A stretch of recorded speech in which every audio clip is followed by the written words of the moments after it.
Okay, so we got somebody in the chat. Might as well start the show. Let's raise this up just a hair. Okay.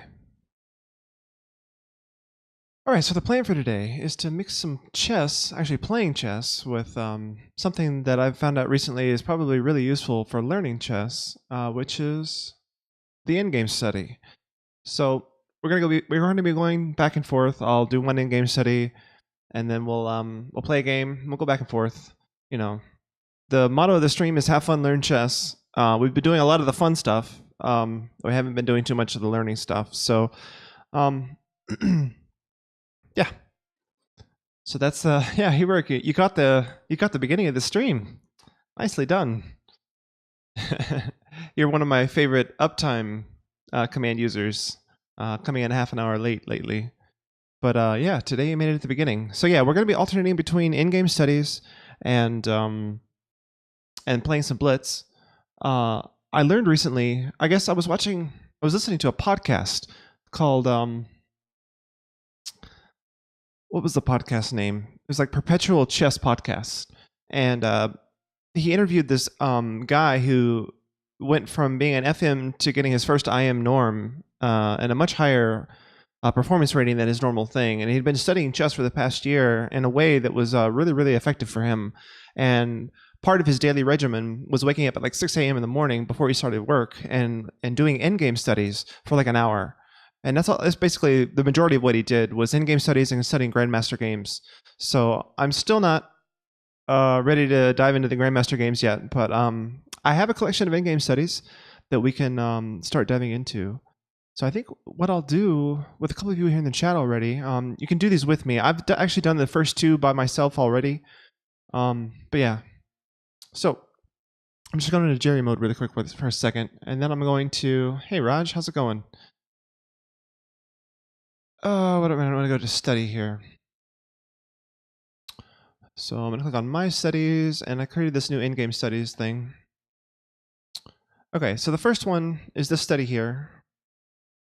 So my source for this is the is like the preview section on the CTR in-game studies material. So I actually have that off to the side. I'm doing excellent. Actually, I need to pull that up so I can pull this in here. Because when we're ready to do the study, to actually check to see if we're right, I'm going to need Chess King up in another tab. Okay, so let me make sure we pull up the first one here. Size this down properly so you can see it. Okay, so I should be able to drag this over and you can see it. Yeah. All right, good. Okay, so this is the puzzle we're working on first. It's number 1 down here, and there's like 98 of these. And I've brought the first 20 over to Lichess. So this will be where we check to see if our solutions are correct, and this area here is where we'll actually do the study itself. So I'm going to see which layout. I think my playing layout will work fine for this. Puzzles, analysis. Yeah, my playing layout is probably fine for this.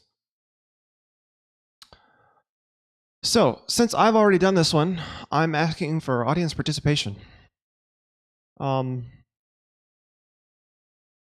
So this position, the thing to notice, I think, immediately with the black king,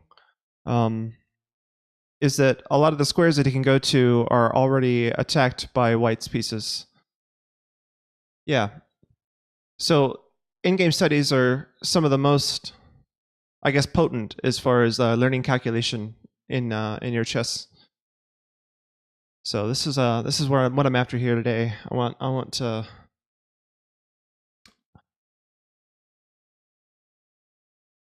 improve my chess, improve your chess. So like I said, I've already done the first 2 here.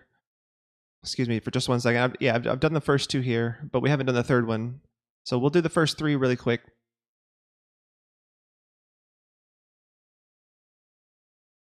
So we do the first 3, and then I'll play a Blitz game. You guys can interact with me like normal that way. But yeah, does anybody have any ideas about this position for white?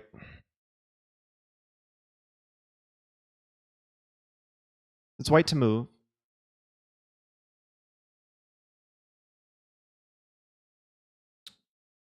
Obviously, we have the extra pawn. We have the knight versus the bishop. The bishop and knight are both kind of awkwardly placed here on the side.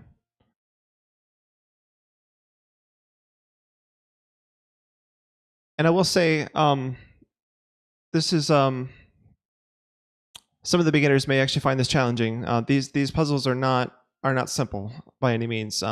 You may get the sense of the main idea of the puzzle like I do, but you may not see all the sidelines. For example, some of my more advanced, like Raj, for example, they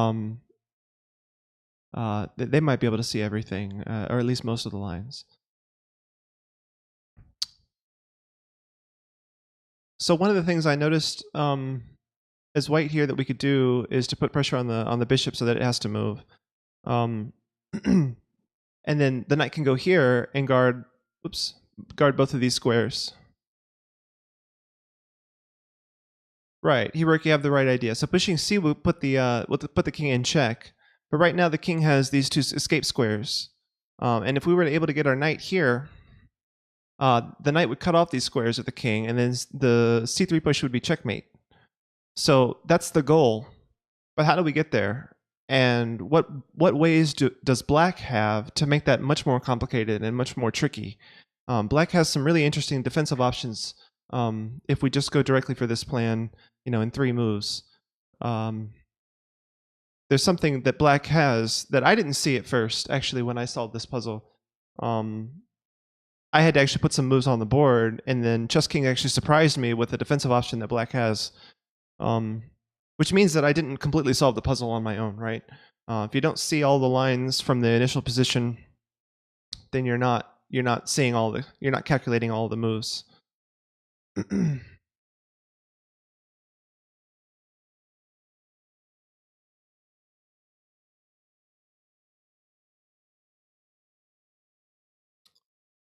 So I like knight here, right? Because it allows us to go here to control these 2 squares. And it also attacks the bishop.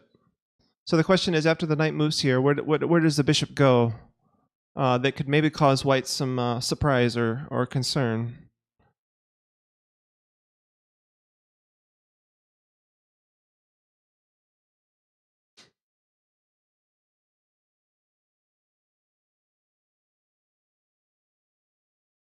All right, so I'll go ahead and I'm gonna go ahead and put this move on the board. Maybe it's easier to see.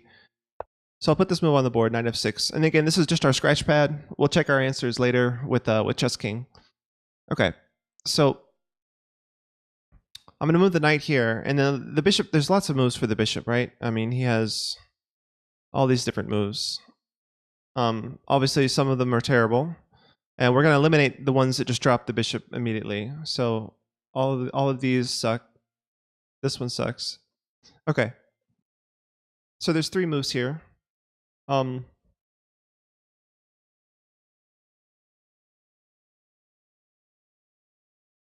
Tap here. Yes. Yes. So this was tap here. Well, actually, very well done, tap here, because this was the idea that I missed when I was solving this puzzle. So the key black defense is bishop to g6. So let's say if like somewhere else, bishop f7, knight goes back to cut off all the kings from the square. Cut off all his moves. Basically, we're threatening c3, and there's nothing black can do about it. That's just checkmate. Okay, let's put the bishop somewhere else in this here. So black has bishop here as well. Same idea.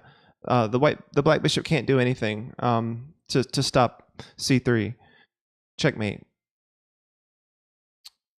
All right. So, but instead, black can go here on g6, and tap here's exactly right. If I go here, bishop takes. And we can't take the bishop because it would be stalemate. Like, all these squares are covered.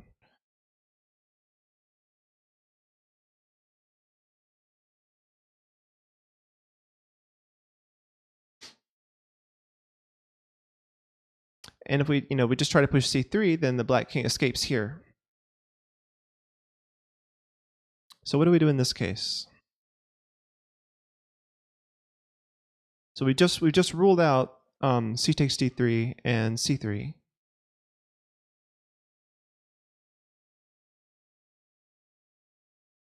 Well, maybe we haven't ruled out one of those. Obviously, we ruled out this because that's stalemate. So the king can go to one of these two squares if we go c3 check.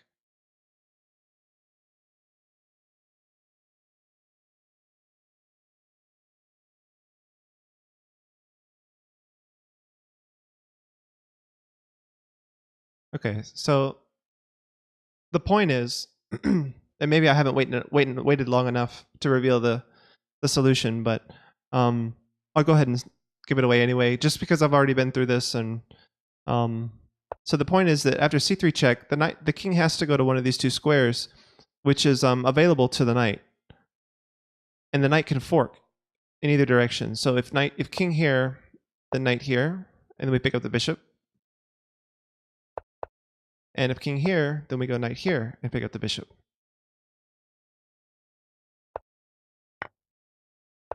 Okay, and then black will end up winning the d-pawn, queening, and checkmating. So yeah, that's the point of this puzzle, and I believe we've seen all the sidelines now. So bishop f7 and bishop f3 are both the worst options for black, and then bishop g6 is the tricky one. So yeah, after bishop g6, you go knight d7. And it's just this, black has this one little stalemate trick where if we were to capture this way, they wouldn't have any moves. But if you check first, the king only has two options, and either way we fork. Okay, so yeah, let's go ahead and enter those moves into chess king really quick. Go into this mode. Okay, so the idea was here. All right, so bishop g6 was the reply. I'm going to go back here just like we said. All right, so I took my pawn, and we obviously don't take. We advance here. What's going on? Why can't I pick up this pawn?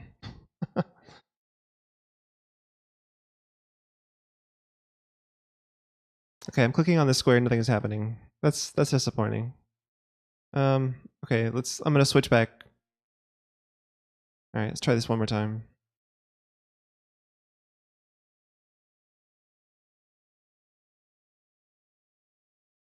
That's so weird. I can't pick up this pawn. Oh, it's terrible. Let's see, one of these like give up or something? What does this play button do? See the oh. That's right. So see the variant. So if he was to go here, then this is obviously checkmate. Right. Okay, then we click continue. Got it. Okay, now we go here. And then we have a fork. Yeah. So it's just making sure we see both ways to win. All right, cool. So we got full credit, 100 out of 100 based on that. And the key is that all of these blue moves are over here. Okay, if there's any series like bishop f5, I mean, we saw that c3 mate worked in other lines, so I'm going to give us credit for that, right? In this line, we saw that c3 mate worked. But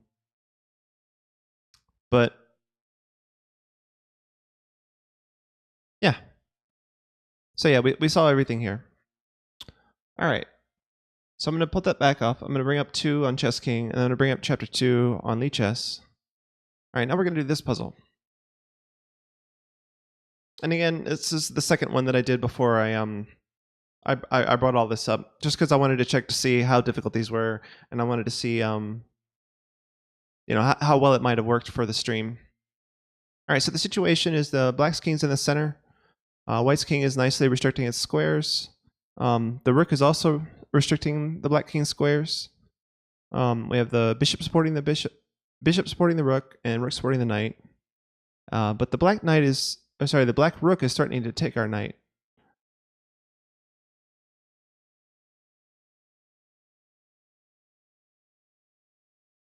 So as white here, there's actually kind of a tricky move.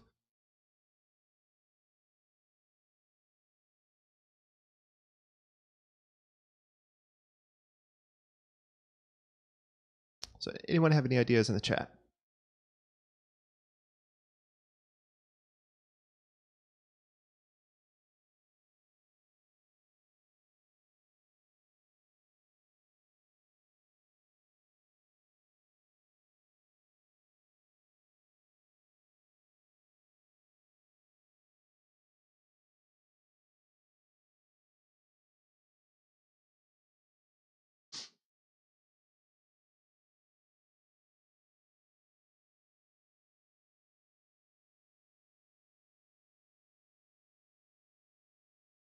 One thing that's useful is to check to see which squares the king can go to.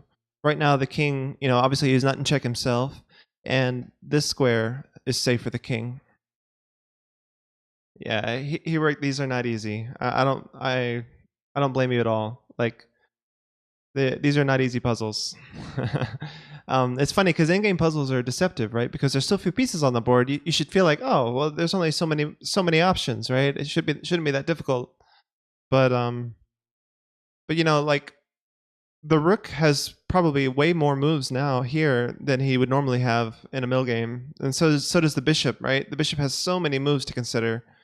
The knight also has a ton of squares that he could go to. So while there aren't very many pieces, there are a ton of options, and sorting through all those options and calculating and trying to figure out what the best plan is. I'll tell you. I'll give you a hint though, because this entire theme from Chess King is like every single one of these problems is about attacking the enemy king. So that may give you a clue.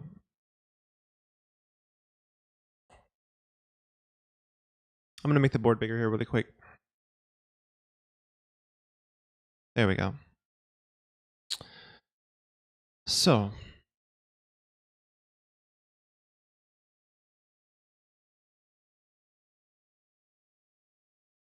yeah, these are not easy. All right, so I'm gonna think through this the way I thought through this. So basically, I realized that the king only has these two squares. If he were to get here, then he would have more squares, right? But the main way we would control both of these squares is with a diagonal moving piece like a queen or a bishop. So if I was to try to checkmate here, I would want to be able to move my bishop here to control both of those squares. Now, unfortunately, if we were just to play bishop, e5, we drop the rook, right? We can't allow black to take the rook. So here you're trying to move the knight. Moving the knight anywhere allows black to win a piece here. So we can't actually move the knight. He's pinned. Like anywhere we move the knight, the rook takes. So that's not an option.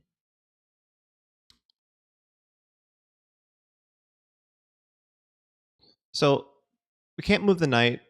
We can't really protect him anymore. So it looks like we're going to lose him. So I wonder if we imagine the position where the rook is not here and instead the rook is here, blocking the black king from going to this square. All right, well, if the king can't go to this square, then the rook doesn't have to defend this square, right? Like if the black rook is here, then this rook doesn't have to deal with that. So if you move the rook to where the king can't take it, then this bishop check actually works just fine. So the move that I saw that I liked was just rook here.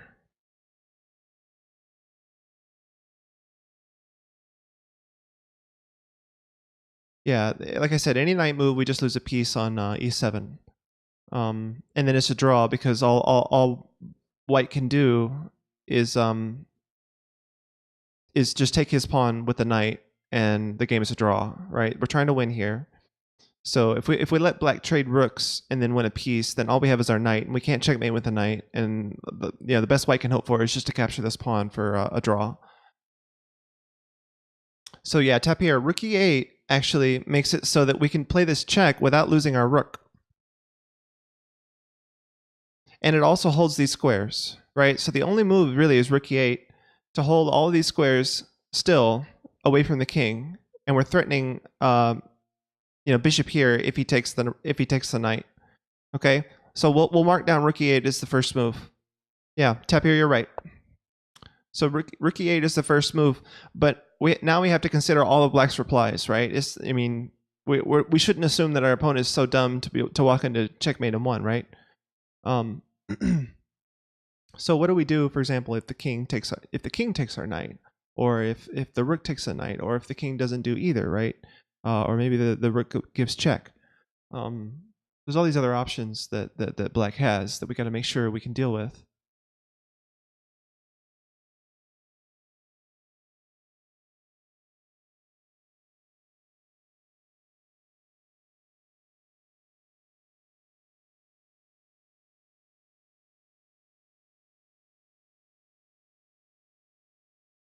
So obviously the line we were talking about earlier is this. So there's mate. Okay, so there's that. We don't have to think about that anymore. What about the king move? King takes knight. What would you do then?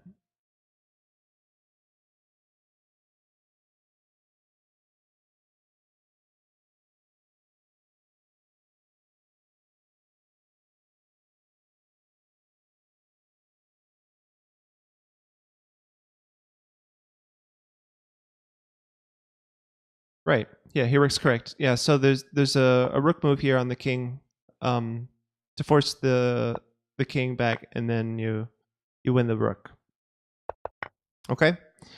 So now there's other moves, right? That black doesn't take any material. So there's like king here and rook here.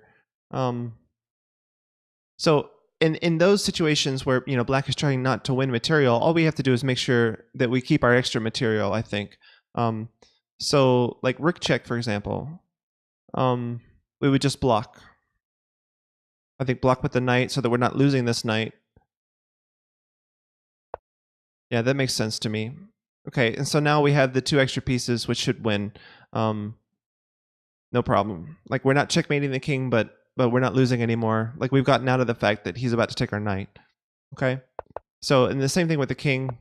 Moving here, it's not really a critical variation because we've gotten out of trouble, right? So we just move our knight somewhere, not here. Probably not here because of this. But then we can come back here. Actually, it's probably fine. Yeah, because after this we can go here. This might actually be better.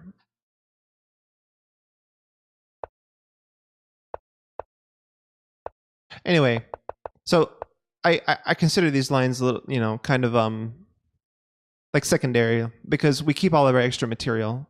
So we've basically proven that black can't take this knight now, and that we have really good winning chances. Obviously, we're basically winning now because we've gotten out of the fact that black can take the knight. Okay, so we have all the lines in here. Bishop takes or rook takes was probably the easiest to see, and then if king takes, we just want to see that we can win the rook, and it's easy from there.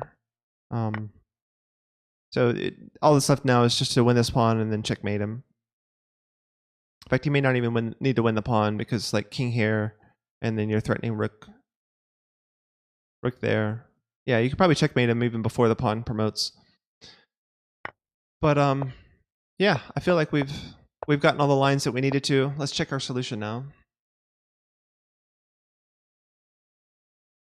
All right, so the first move was rook e8, and notice that other rook moves don't work. Like if you were whoops, I don't have colors. Let me get my arrows back. Instead of rook e8, how do I go back? I need to like click on the second chapter again. That's weird. How do I get back to the initial position? It's so weird. See, it's already made the first move for me. How do I go back to the initial position? From position. Let me go back to my position. Oh, there we go. Finally. Okay, yeah, so notice other rook moves don't work. Like if I was to go rook down here, this check wouldn't be a big deal because the king has these 2 squares, right? The bishop blocks him off. So, okay. I just wanted to show that really quick. So rook e8, only move. Okay, yeah, and so if rook takes here, we're going to see the variant really quick. So if king takes, we win the rook. Okay, it gave us credit for that. And if rook takes, we just checkmate. And that's the full credit. Oh, I just realized. Yeah, you guys can't see very well. All right, yeah, so it only wanted us to see all this, just these lines, right? It didn't care about the ones where black wasn't trying to win the material. So, all right. So now we'll go on to number 3.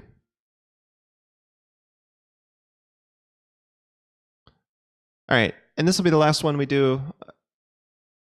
This will be the last one we do before I start playing a game, and we'll go back and forth after this.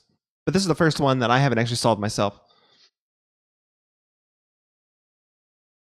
Okay. So feel free to help me here. I want to be able to talk about all these moves and everything. So I'm not trying to discourage help from the audience at this point at all. So it's white to move. Our pawns are going this way. The black pawns are going this way. So black is about to get a queen here, which could be dangerous, right? If we allow that.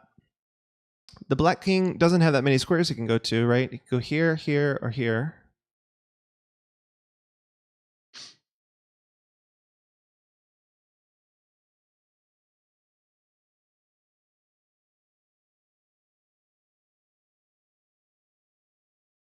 If we were to allow the black king to go here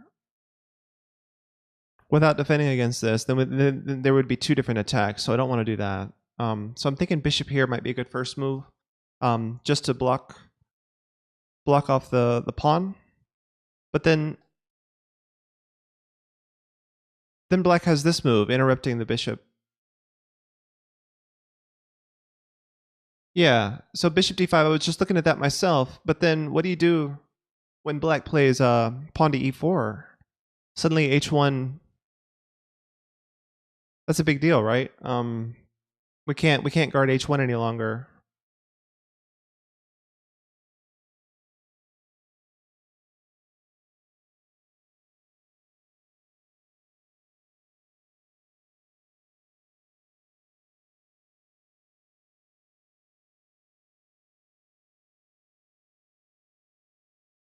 Bishop h7, then bishop e4. Hey, Bigger Muse. So bishop h7, he has, on bishop h7, he has both of these moves. If he were to go to threaten our bishop, we would lose our bishop trying to win the pawn, or trying to guard against that square. So bishop h7, this is what I was thinking about earlier. If king here, I wouldn't want to play here and just lose my other bishop.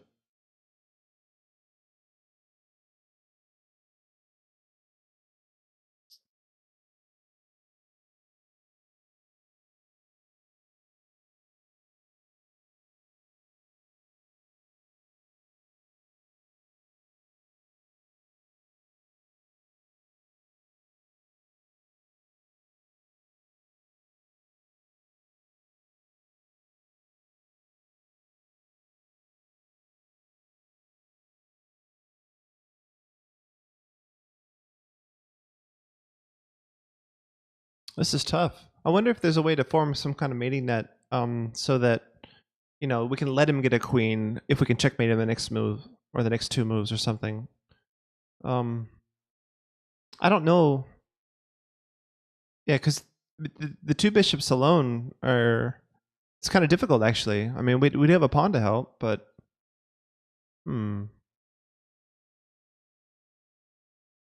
yeah, and I really like bishop d5 again, but after pawn to e4, I feel like we're in trouble.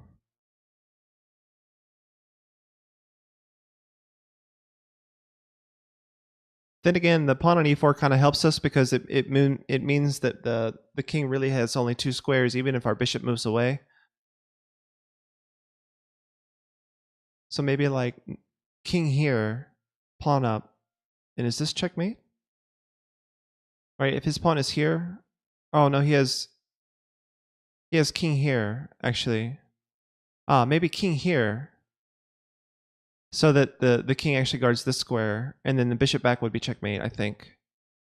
If the black pawn is here. Is that true? Okay, so the line I'm looking at is here, here, and then we just calmly move the king up. He makes a queen, and then check. There's two moves, right? There's here and here.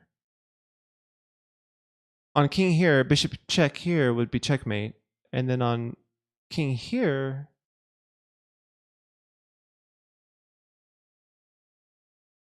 boy, I don't know.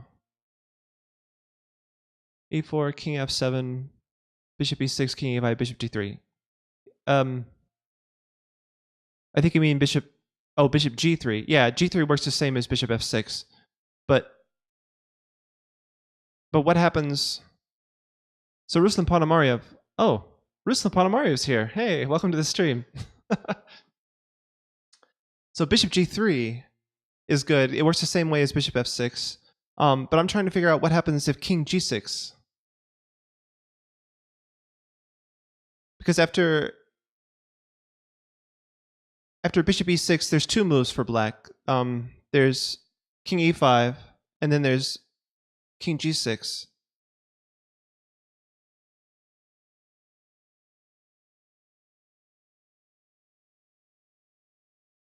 So you were saying king f7 instead of e7 actually. Oh, I see. Because you don't need the king to guard d6 if bishop g3. Ah, yeah. So king f7 guards all of these squares, and then there's not this option. Ha! Thanks, Ruslan. Yeah. So I think we're ready to put this on our scratch pad here.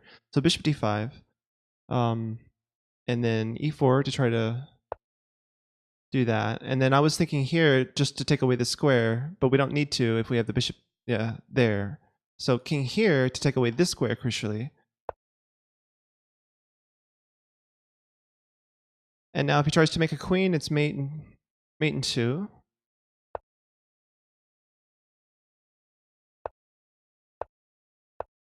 Yeah, and if he doesn't try to make a queen, can he run away somewhere? Like what happens if he tries to run away? Like for example here.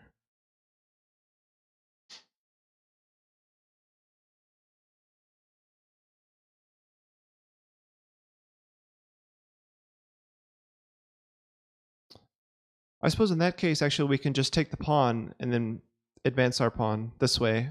This is like this is a pretty easy win as white. You just take here, you take here, and then you just move your bishop somewhere. And then just you make a queen. Like, I don't think, can black stop that pawn? I don't believe so. Oh, well, it's a little bit tricky, but you can still do it. And then black has to step away anyway. And yeah, you're just sacrificing your bishop on the square for the queen. So yeah, I feel like I've gotten the win here pretty easily for white. I mean, there's a line that doesn't lead to checkmate, unless I'm wrong.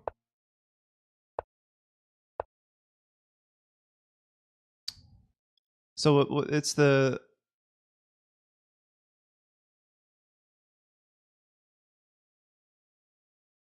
so king f7, and then the second move here, king g4 was the one I'm not too confident of, but I think I can just sacrifice this bishop and then queen, and it's that's got to be the most elegant. I don't know if that's the most elegant solution, but it is a solution. So okay, so let's check our work here. So the first move was bishop d5. All right, we got that. That's 1/4 score. And now I think the second move was king f7. Okay, that's 50% score. All right, he played queen here. And then now we go bishop e6.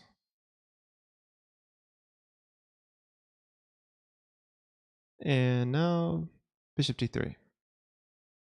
Good deal.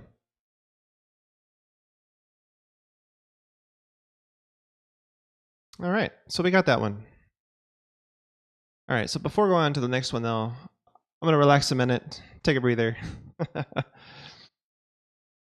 right, I'm going to go ahead and click the play button here. And we'll play, I don't know, we'll just play a 5-minute game.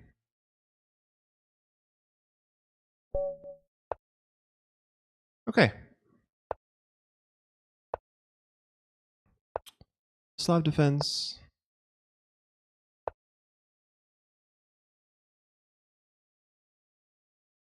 So those in-game puzzles are pretty taxing. I'd like to take a break here and there. Oh, my opponent's disconnected. Uh, oh, okay, he's back.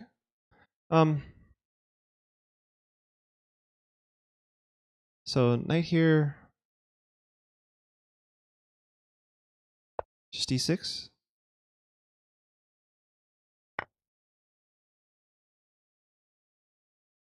Oh, the exchange Slav. Okay.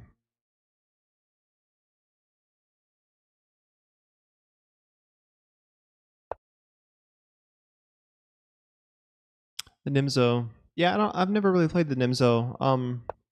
I'm not really willing to give up the bishop pair voluntarily as a plan for my pieces. So yeah, I can't really commit to the Nimzo without being willing to give up my dark square bishop.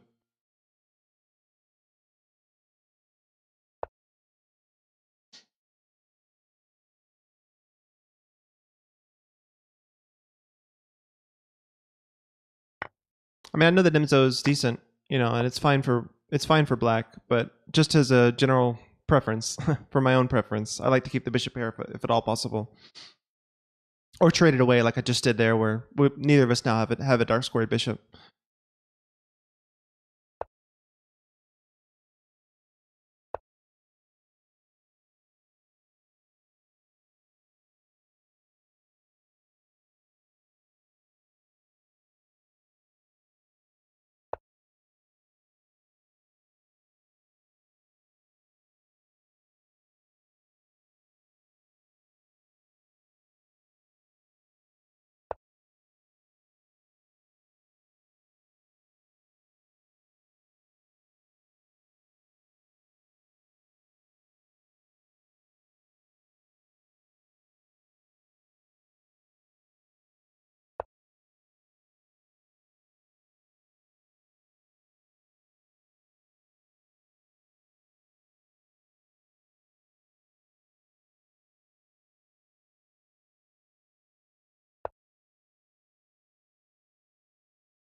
Okay.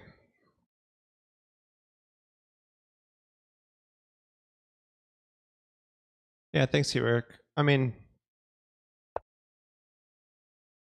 yeah, okay, so now actually this moves to make some sense against the knight here with me already having some pressure. I feel like, especially because now his bishop can't block the thing.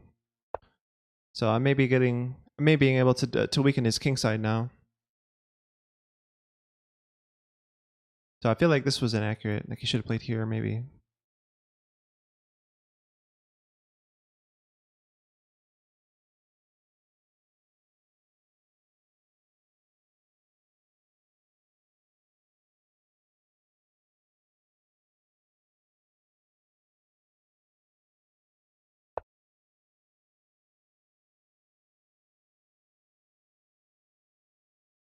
Okay, so now the question is, will my knight or my bishop be more useful against the attack on his king?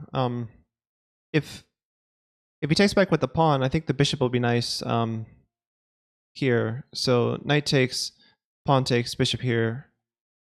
Is my idea. And then maybe I can move my knight and then go this way, right? And that looks like checkmate in some lines. So I think knight takes is the answer.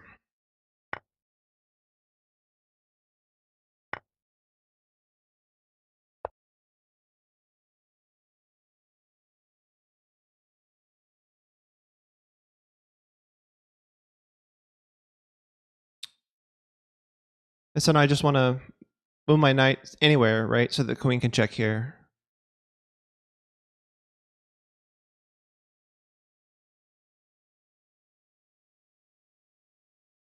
So even if the knight here and he takes, this should still work. I mean, the queen can't block or can't use this diagonal at all to defend. So I'm thinking about playing this move right now. Just want to make sure there's not something I'm missing about queen g6 check. It doesn't look like white can defend.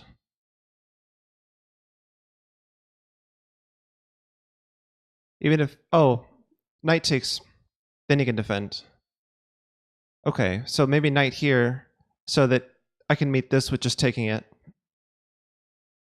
But then I lose my queen. Oh no.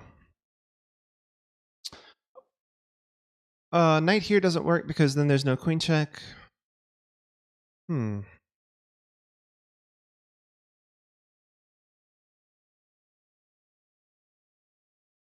What if I tempt the knight to move away first by moving rook here, and then I can sack the exchange and then play knight e4. Let's try that. If knight takes here, then this move works. No, because he has knight back here, stopping the. Ouch. Okay, what about queen here? Queen here, I'm threatening this way. He has this move, I guess. Ah. All right, let's just try this. It's tough. It's tough to defend this. Okay, so now I think I can just take and then play knight here. Yeah.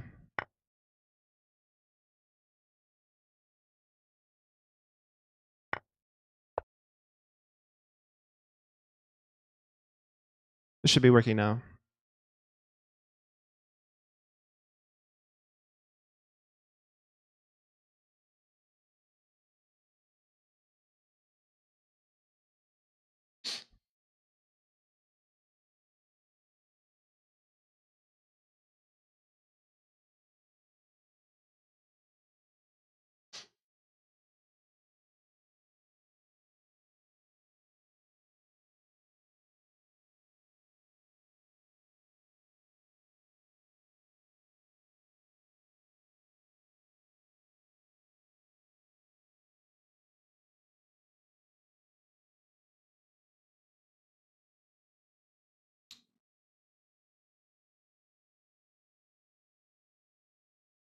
Ah, you were. So you won't have internet access when you're in the military. That makes sense, I guess.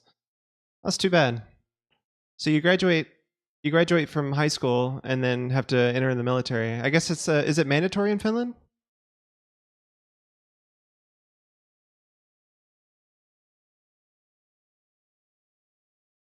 So let's look to see if the computer found some better lines for me. I wasn't sure that rook here was the best way to attack that. I also want to check my opening, see how accurate I was. So let's request the computer analysis while I'm checking the opening. And d4, c4, c6, knight f3, knight f6. Oh, he's supposed to play. Yeah, knight c3 is fine. Knight f6. Okay, so e3 is the best move for white. He played knight f3. I think I played knight f3 too. And then e6. Okay, so the main lines are bishop g5, e3, and c takes. C takes is the exchange Slav. And then bishop f4. Yeah, it's main line. Knight c6 is good. e3. I'm supposed to play bishop d6, and I did. Awesome. Bishop takes, queen takes. And now he played bishop d3. And I'm supposed to castle. Yeah, and I did castle. Good. Now let's go to the analysis mode. There we go. You can see more of the stuff that's going on.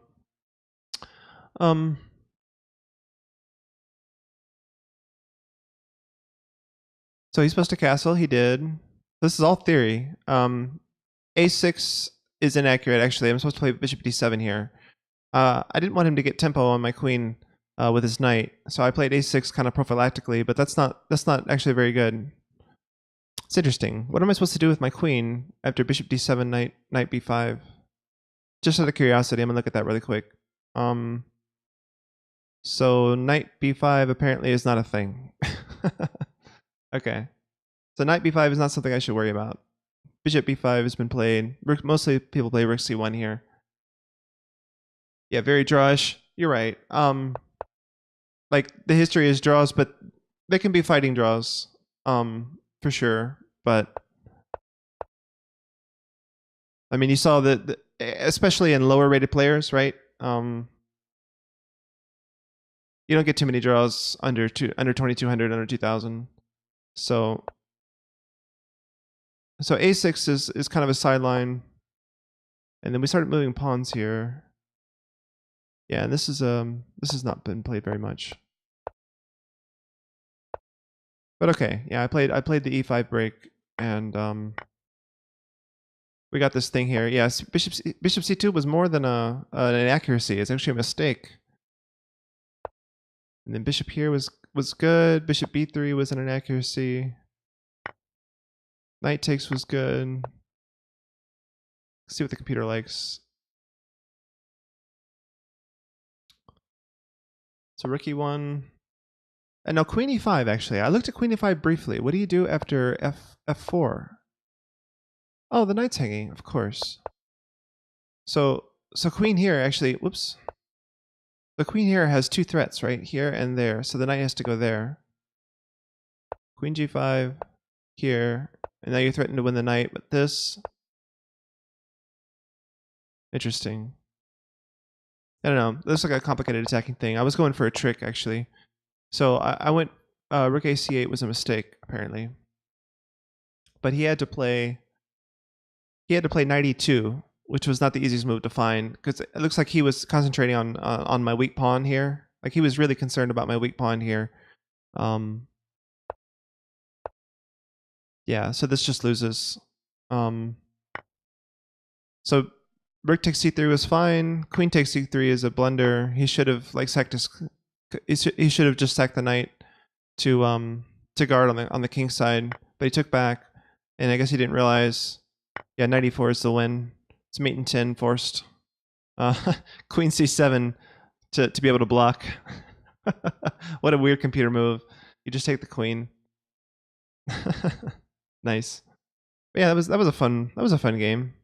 Looks like I had. Yeah, rook here allows white to really stabilize. So, but he had to find this move. I think it was really the only move. Like, can I increase the number of lines here easily? Multiple lines. Yeah, let's go to 3 lines. Yeah, so that's really the only defensive move, right? Knight e2. Everything else is like -4. So knight e2 is kind of a difficult move to. Like, you really have to shift from attacking to defending. So, all right. So let's go into the next endgame study. So let's go studies. My studies, endgame studies. So we're on number 4 now. We finished number 3. Oh my god. Okay, I didn't actually look at the moves there, so I don't know what the computer was saying. I didn't mean to leave Stockfish on. Okay, so let's go into the playing mode. You guys can see me better. And here's the position. I'm going to bring it up on Chess King as well. All right. So it's white to play. We're down the exchange, but we have 2 pawns for it.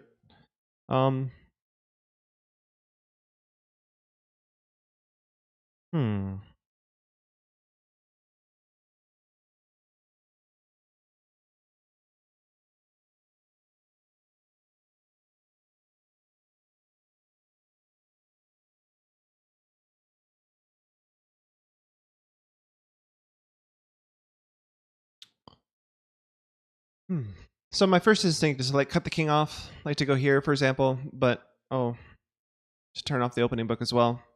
My first idea is to cut the king off so that the king can't help. Maybe reduce his number of squares that he can go to, but I lose the bishop there. That's not fun. I don't want to lose my bishop. Maybe the goal should be to promote this pawn.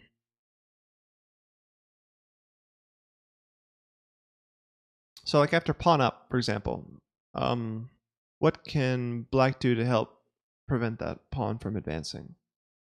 You can sack back the exchange and then get the rook behind the pawn.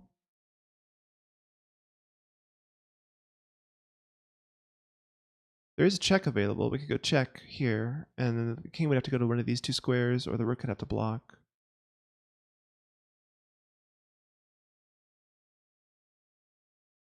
And actually, with the rook on this back rank, like we're threatening to promote immediately. Like, even if the rook does come back here, like if he was to take here, king up, get behind the pawn, I can still promote as long as these moves have been played.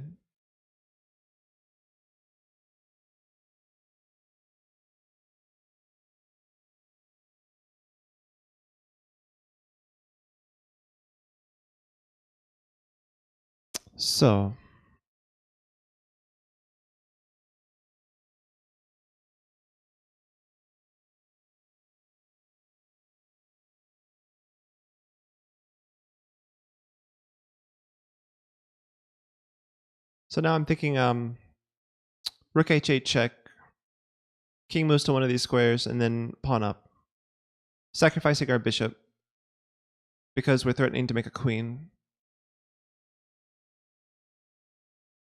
So here it says, I think bishop f5 followed by rook check and then pawn, and then the pawn Pawn pushes. Okay. So bishop f5 gives check.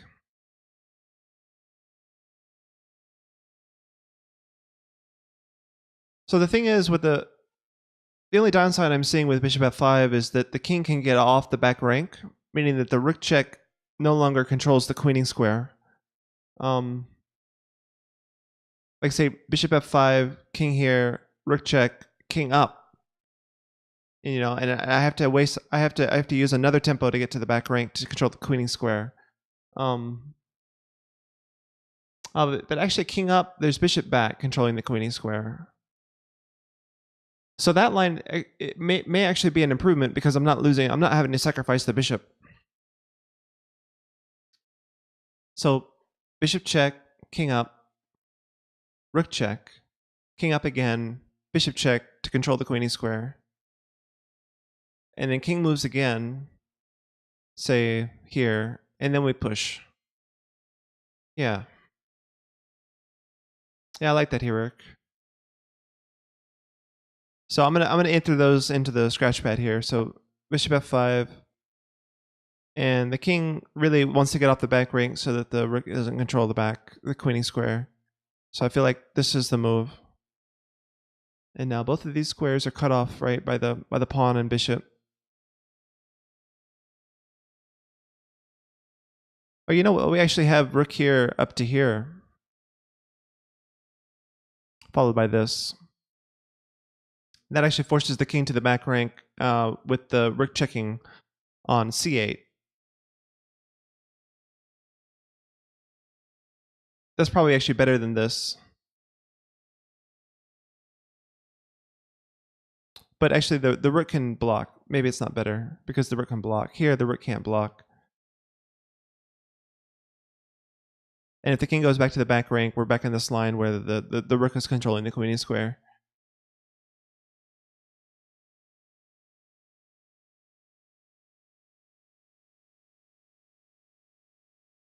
So rook here, king up, bishop check. And now this is actually kind of the only move, isn't it?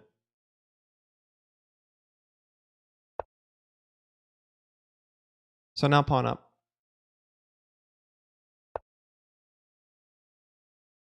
Then rook here, queen, takes. I guess this is the solution? I don't know. Is there something I missed? It doesn't feel right just to winning the rook for a pawn. I mean, I guess it's good, but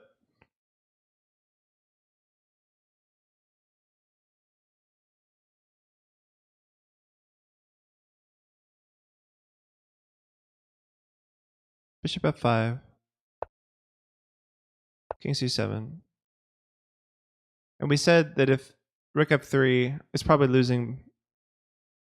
Well, it's not losing, but it's bad, right? Because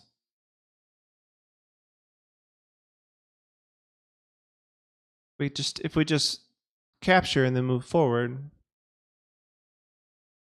king can go here and take it.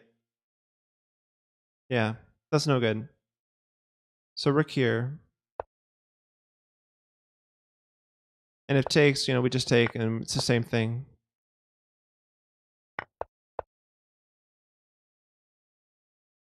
If he goes here, maybe. This just comes with check, actually. And then this is the same thing. We're winning. Oh, we're winning the exchange, though. We're not winning the rook. We're just winning the exchange in this line.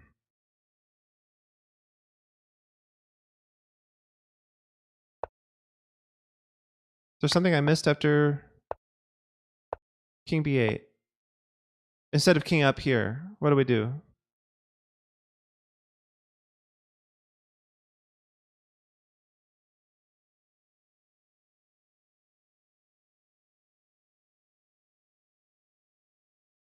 Oh, I see. If we go here, oh no, you lose this. I was just thinking rook check, but then you would lose this pawn.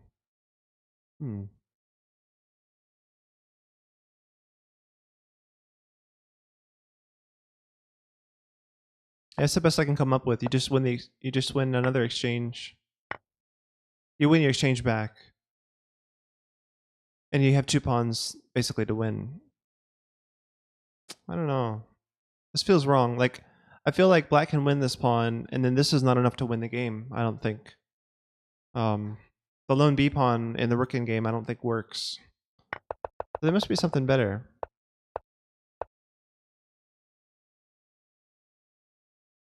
Because of king b8. I don't know how to win after king b8.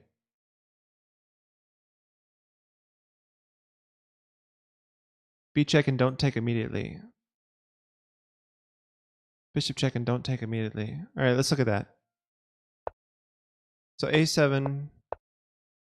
And then you're saying don't take. Oh, you know what you could do is play this. Aha.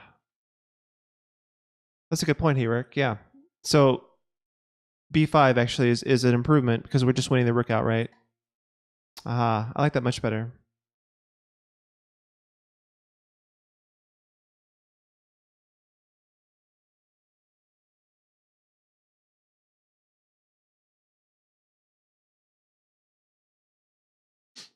Yeah. You know what? Maybe I should use analysis for this. I don't know. Almost need a new study layout. Because like up here, you're saying you're cutting off the top of the move list, and here I'm so tiny. Oh well, I guess the move list is not that important. Yeah, b5 has got to be the answer. So all the way back here. So the point is, we're trying to promote this pawn. Yeah, I like it. I'm gonna go ahead and check the solution. I feel satisfied enough with this. Okay, so here we are. So these are the moves I'm gonna be putting in. So the first one is bishop f5 check. Hey, we got 8 points. 8 points out of 110 for that. All right. So after king b8, which was here, we said a7. Oh, actually, I remembered if they wanted to stay on the back rank, then I was going to check with the rook. I need to be drinking my water, yeah. But actually I didn't consider that fully because there's king b7. Oh no. Okay, let's go back here. If after bishop b here he goes king b8, I didn't consider that because of king here.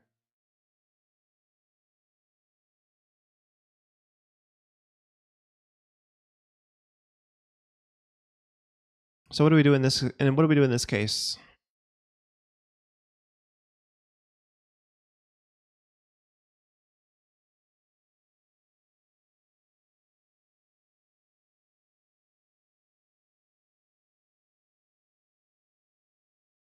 So I wonder if there's some issue. If the king was to come here, like could I mate with the rook and the bishop or something?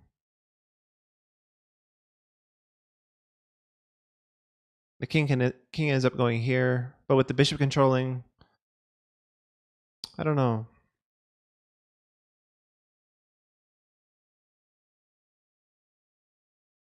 That would be super convenient if there was a mate here. If we could sacrifice this pawn to get a checkmate.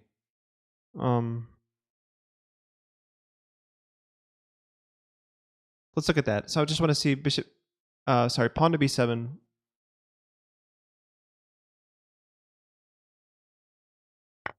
King here. Yeah, but there's always the rook to block.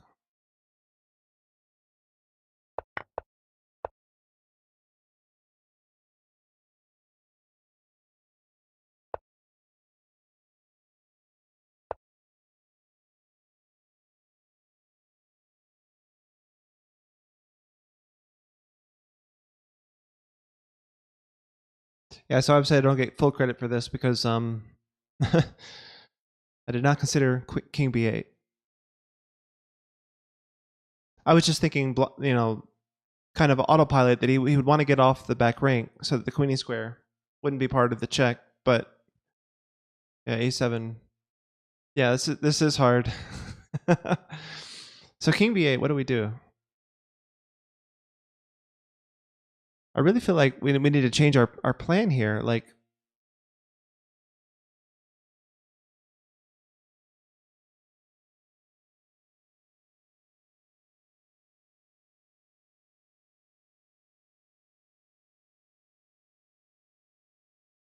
We had the right first move though, so that's good. Well, that's the thing. Like we're probably losing the pawn, right? But we've got to be able to get something for it. We can force the king here, and then play bishop here, and that kind of saves the pawn, right?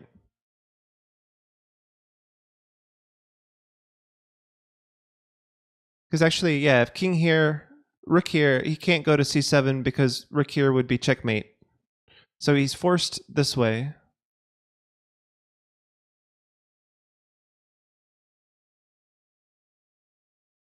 And then I can play bishop here to save the pawn. And then I guess I'm threatening rook here check.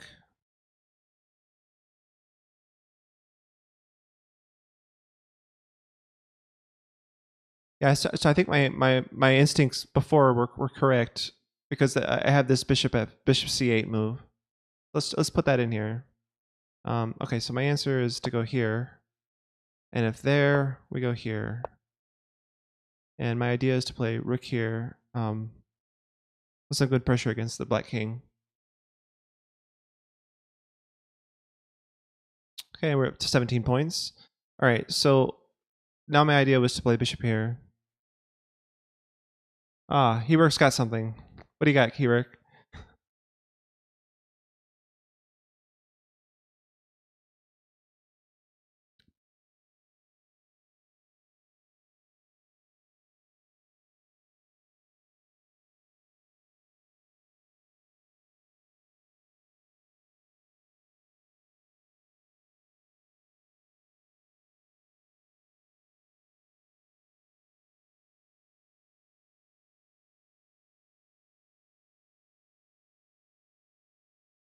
Yeah, so if black didn't have a move, that would be a checkmate threat.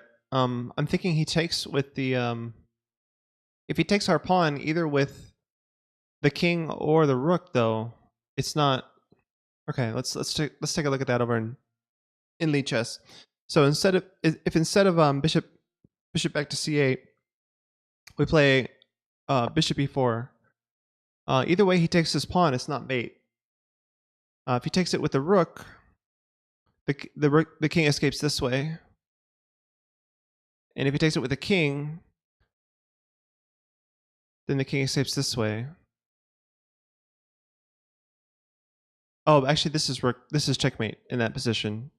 Yeah, rook here is checkmate in that position because the king and the bishop work together. So then,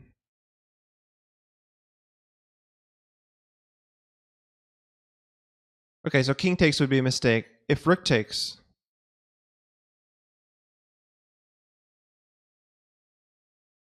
well, then probably rook here. The king can't go here because it would be checkmate. So the king has to go back this way.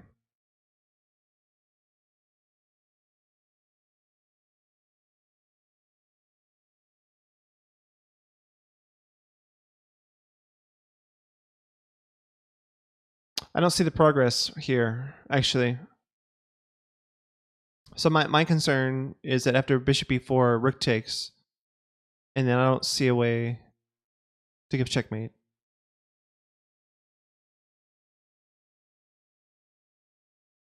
Rook here, king up, rook here.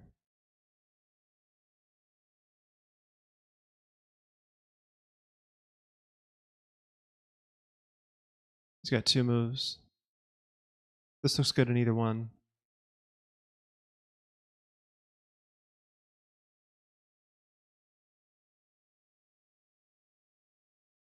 Let's try it. I kind of like your idea better than just defending my pawn. Let's go here. Oh, that is wrong. Oh, that's a line we didn't see. Yeah. Okay. So there's a problem with bishop e4 because we're putting the king on the same. We don't have enough material to win anymore. Yeah. So there's a big problem with bishop e4. That's this line. This suddenly this pawn is not enough to win with just the two rooks. So we gotta forget about that line.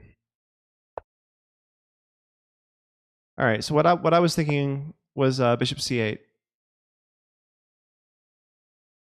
So let's try that instead. Oh, it just gave me a hint of the rook actually.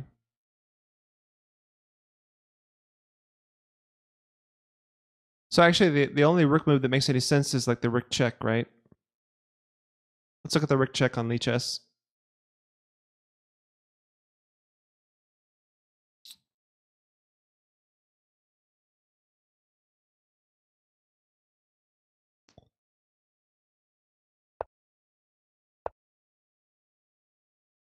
So if he takes the pawn,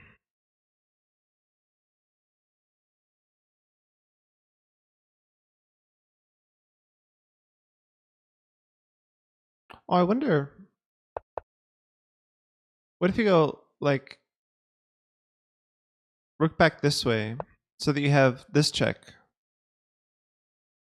Could you maybe force the king to c6 with mating ideas? Yeah, I mean, I like that mate on c6 was really nice that we were looking at earlier.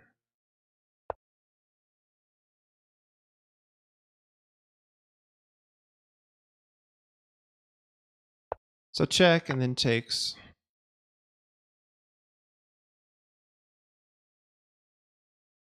Check here, here, here, here. Heyo.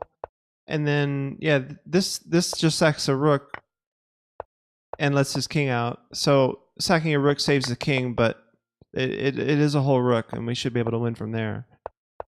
Boy, I really like that. So rook check here, king takes, and then bishop c8 check, forcing the king here. And then the rook check forces the king to c6, and then you give mate. Or to sacrifice a rook so that the king has d6. Wow. Okay, I feel like that's the answer. That has to be the answer. Let's check it. Okay, so after king here, it's got to be rook here. And now bishop here. Oh, see the variant. Okay. And if he goes back, yeah, there's a lot of variations to look at. Okay, so but now king back to b8 instead of taking the pawn. We didn't look at that. So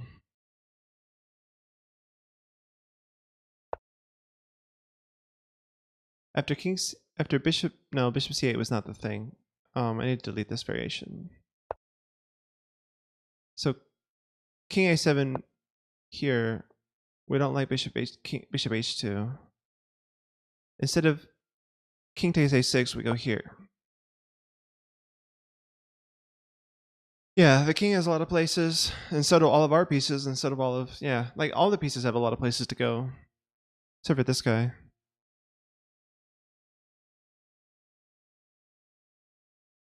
Okay, so the king is cut off basically everywhere.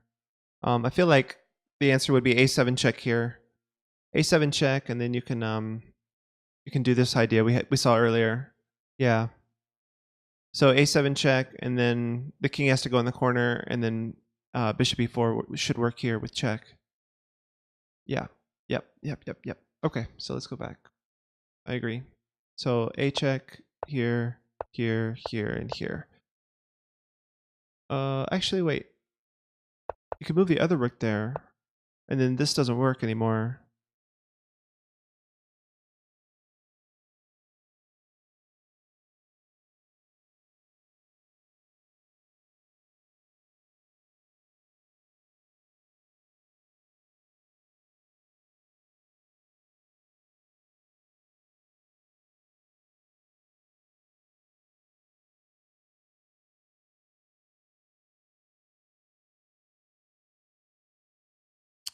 Yeah, I was looking at this, but then he takes our pawn, but I guess we win a rook. And winning a rook for our pawn is probably good enough for a puzzle. All right, let's check it out. Okay, so a7 check. Good, that was correct. Okay, and now I'm thinking bishop check because we win a rook, basically. Yeah, and if rook here, we were thinking this. Good. All right, so that's the end of that line. So the other line is if he takes the a6 pawn instead of going back to b8. And I think we saw forced checkmate or winning this rook by going bishop here. Let's just double check. Bishop, king takes a6 here. We went bishop c8 check. Yeah, because this check's not available. Okay. Bishop c8 check here. King here. And then rook back, I think, was the... After king b5, yeah, rook h5 check. All right, and then after king c6, we had rook c5 checkmate.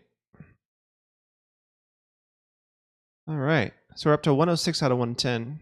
Oh, so we lost some points because of the well, I think one of the bishop e4 moves. So where was it that we did something wrong? We had the first move right.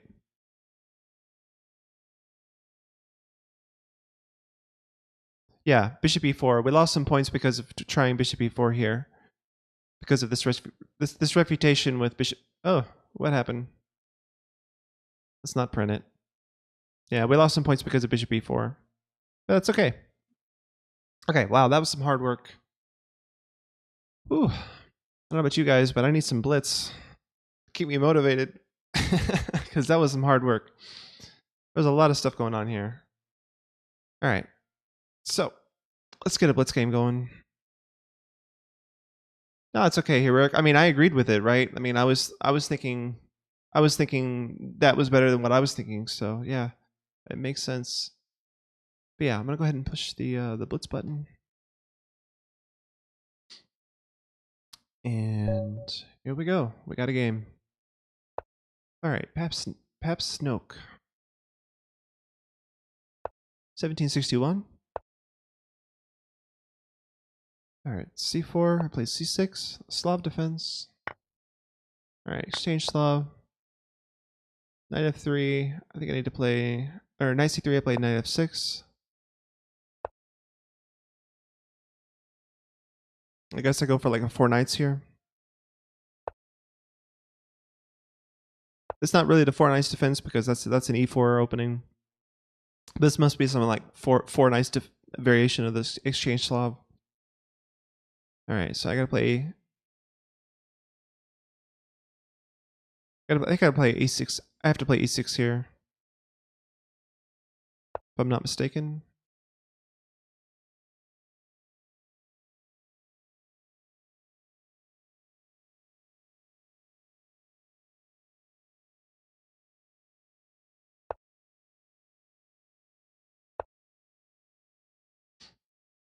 So I've started playing this move, not being afraid of exchanging off the dark square bishop. I'm kind of glad I found that idea in this opening. Because I was really not happy with how I was playing as black against this whole London bishop thing. With the bishop on f4.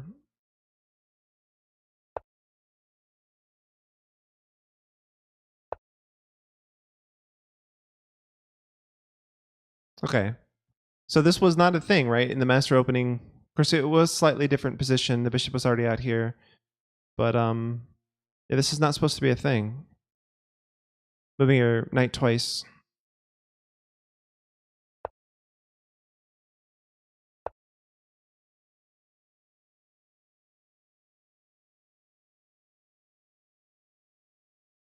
Let's just kick it back, I guess. If he comes in here, I think that's a dead knight.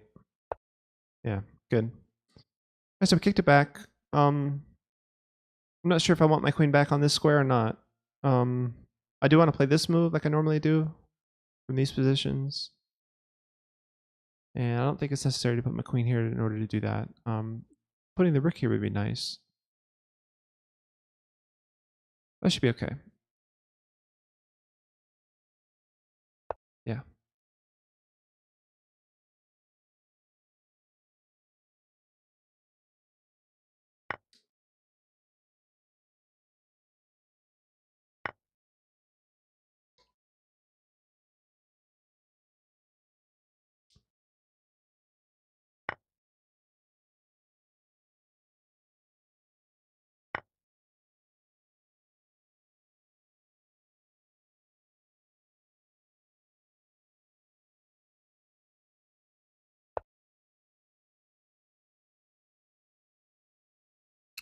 Okay, so knight here threatens checkmate. I guess he defends with either this one of these two moves. If f4, actually, I have queen here, so probably this move. And that weakens his queen's light squares. I feel like maybe even knight takes is an option, and then my bishop can enter from that position.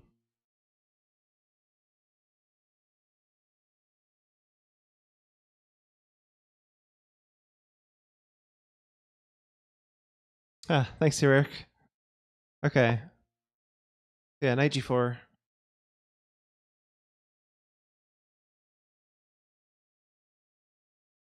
So f4 loses. On g3, I'm heavily considering sacking my knight. I get 2 pawns near the king for it. Both of these 2 pawns. And then my bishop can enter on the light squares, and maybe my bishop and queen can coordinate somehow. The problem is that his bishop and queen are already controlling a lot of the light squares here, so coordinating the queen with the light square bishop would be difficult. So I don't see a line, like say after this. Like, what do you do here from this position? I guess there's this move, but the rook doesn't have to move. Like, the rook could go here, for example, attacking the queen, and then my queen doesn't have any squares to coordinate with the bishop. Um,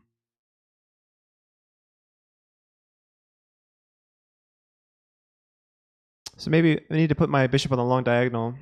Instead of like planning to go this way, I can go like this way. I don't know. We'll see. Oh my god, I just dropped my knight. Amazing. Blenderific. Okay. So I lost a piece. This comes with tempo, might as well play it. Um,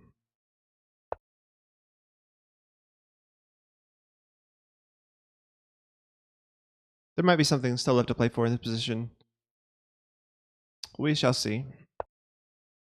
I do not want to trade queens. That's the last thing on my mind right now. So queen back here. Queen here. I've used up a lot of time. I should play faster.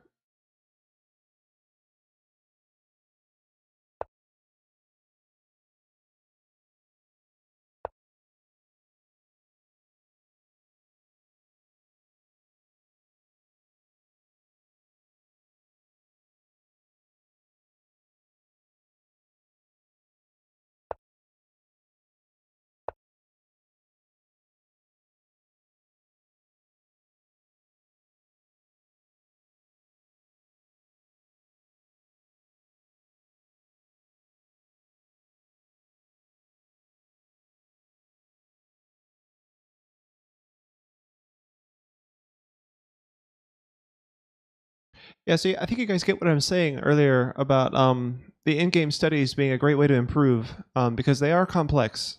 But there's a lot to look at. There's a lot of lines. There's a lot to learn. A lot of different moves to consider, and they really help you with your calculation. Um, Ideally, what we would be doing is sitting down in front of a chessboard and trying to see all of these lines, all of the white best plays to all the black options in our head before we even make the first move. Um, and that's like the really high level way to study these positions. Right now, I'm not sure we're there yet, but oh my god, it's my move. What do I do here?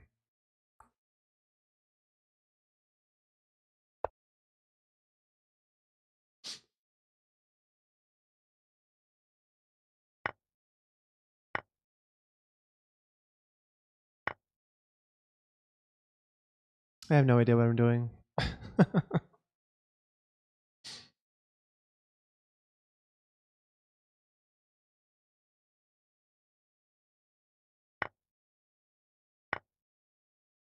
Yeah, that was smart actually. He took off my light squared bishop.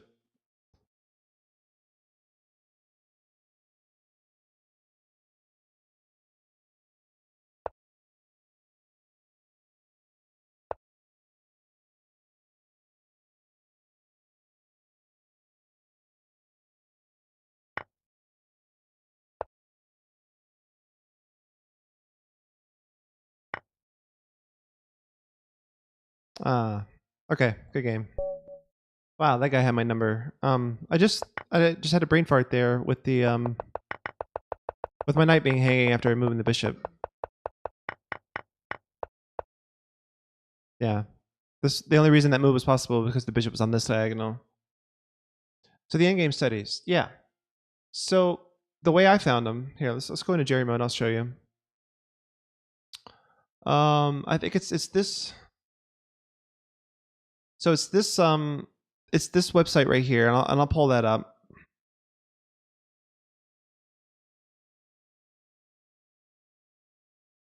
Make sure you can see this. Yeah, it should be pulling up soon. Okay, so we're on the Chess King website. If you click on the learn button here, and then you search for Endgame, and it's this first one that comes up, Endgame Studies. So they're wanting to sell you this, but they give you a preview for free. And those first 98 puzzles, if you just click on attacking the king, I think, like if you click on attacking the king, all of these are free. You can just click on any one of them and solve them. So that's how you get there. And you know what? I think I'm about in-game puzzled out today. I'm gonna go ahead and finish the stream off just playing some Blitz. We're at the top of the hour, so let's see what kind of tournament might be coming up. Looks like there's a French defense Super Blitz, and that might be fun actually because I haven't played E4 in many years. There's a normal Blitz like at 5-0. This 3-0 is kind of fast, maybe 5-0. There's also an under 2000 5-0. I think I'll play the under 2000 5-0 actually. So 3 minutes left. Let's do a puzzle on Lichess. And Heroic, you could also at least look at the initial positions on the study that I created. Like if you go to studies and then search for endgame studies, mine should show up there. All right, so we got a puzzle here. I think I was looking at this earlier. Because I wanted to do like the knight check to win the queen, but the queen just takes it. Bishop here with threatened mate.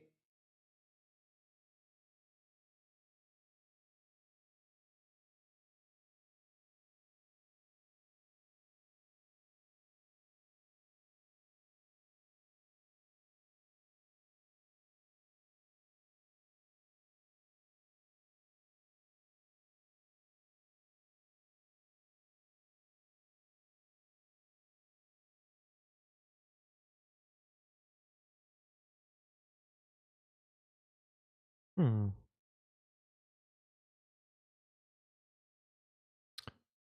So knight here, queen here. There's not a bank rank problem, right? Because the queen just steps back. I still kind of like this move, threatening mate. It is just a one move threat though. But it connects my rooks and maybe allows me to play for something like this or like this.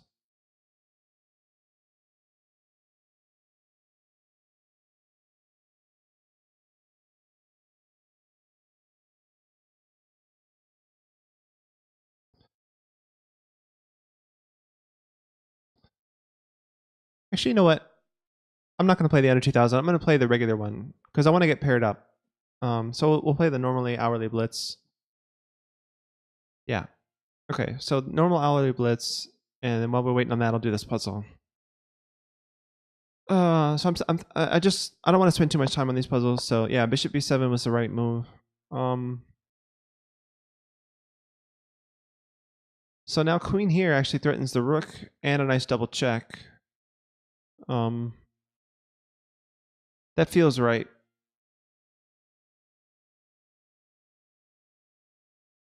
The Rook can't really help defend against the double check. It could block the Queen check actually. Like Rook back here.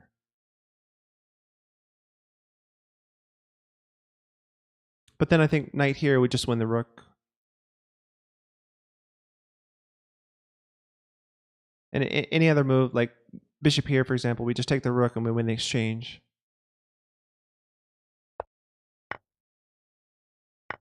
Yeah, good deal. All right, how much more time left? Got another less than a minute now. Only 5 people in the stream. Must be a hard day for chess streaming. There's got to be a lot of us streaming chess right now. That's okay. I appreciate those of you who are in the chat with me, hanging out, listening to music and playing chess.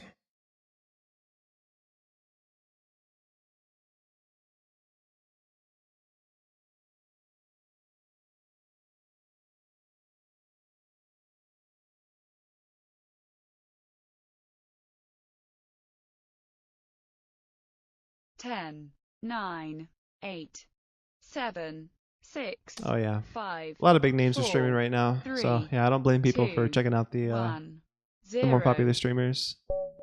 All right, so D4.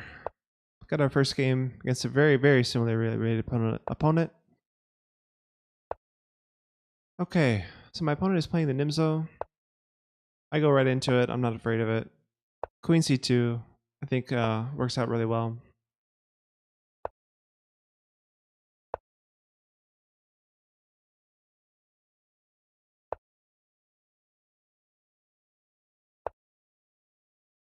Yeah, so this whole thing, wasting time with the bishop, it's fine for white.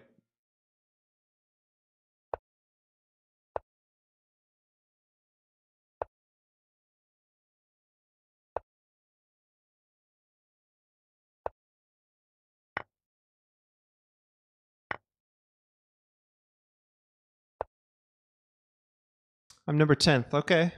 Well, that's a start. How many chess streams are there? 10th of how many? I like percentile more than numbers like that.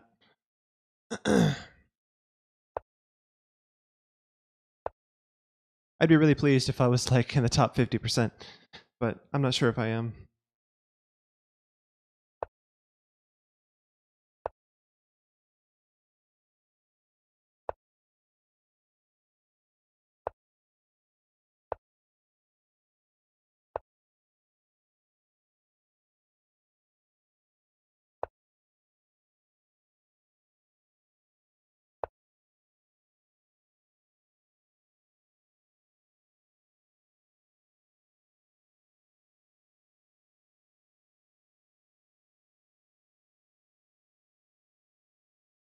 Huh. Looks like I might actually be in the, yeah, so 10 out of 36 is like the top third. That feels pretty good actually. Okay. So what can I do here? Where are the weak squares? We got weak squares here and here, here. There's also a secondary weakness here and here. Maybe actually queen here. It looks weird. It looks really weird. But there might be something to that. I don't know. I'd like to get my bishop more active. It's my worst piece. Maybe actually g3 and bishop g2. Actually, yeah, let's do that. That feels right. Just get my bishop more active. Okay, I don't mind that. Oh, I just realized I trapped my own bishop. So I need to play g4 now, actually. That's kind of important. I don't want to lose my bishop. All right, let's go here.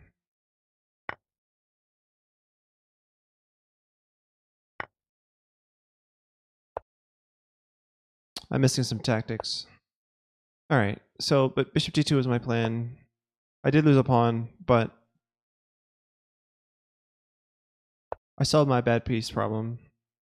And now I have open places for my rooks, so this is good news. I think I could actually. It'd be nice if I took here because of this, but he actually has knight here.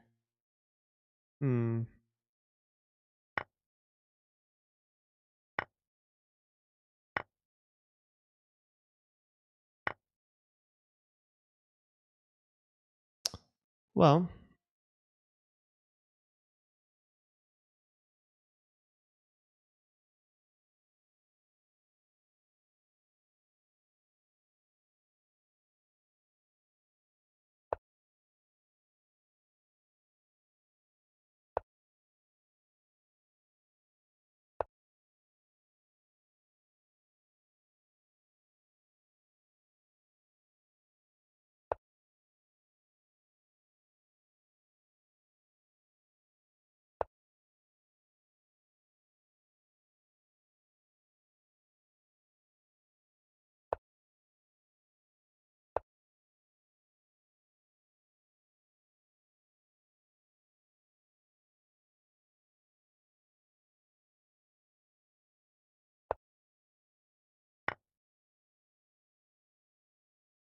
Yeah, this is bad. I can't take the bishop, right, because he's just going to queen after the queen trade. But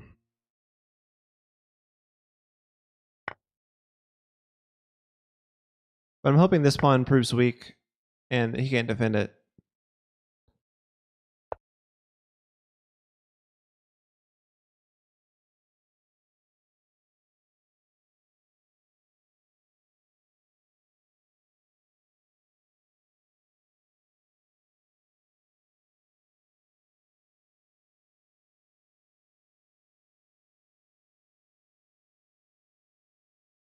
Actually, I could have just take. Yeah, I'm threatening to take it now. Oh, that hurts.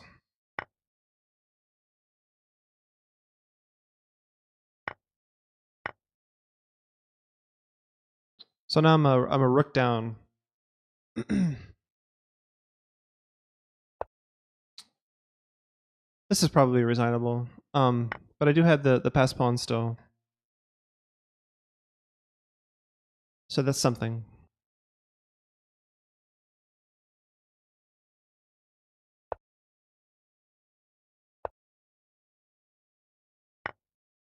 All right, and this knight has no squares, so we'll see. There's still stuff to do here as white.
So if I can get rid of his last pawn, I have a many more drawing opportunities here.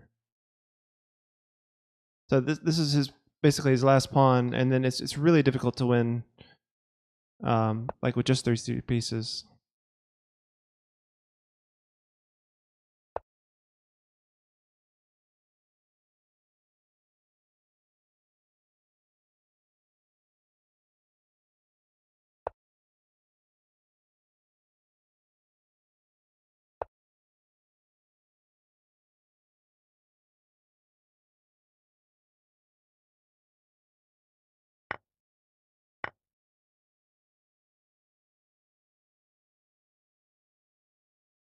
So still chances because I'm the only one with the pawn left. Just because I'm the only one with the pawn left, I still have chances here. And if he has to sack his knight, for example, for the pawn, then I actually have I have drawing. That's a draw. Knight versus bishop is a draw.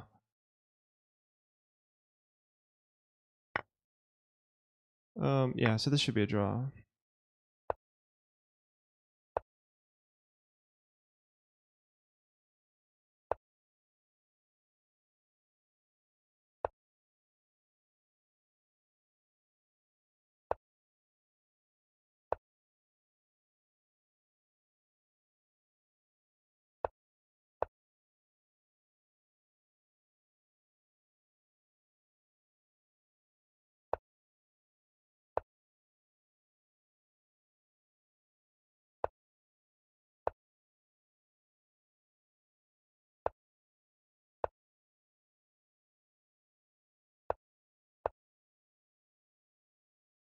It would be a draw if my opponent wasn't so stubborn.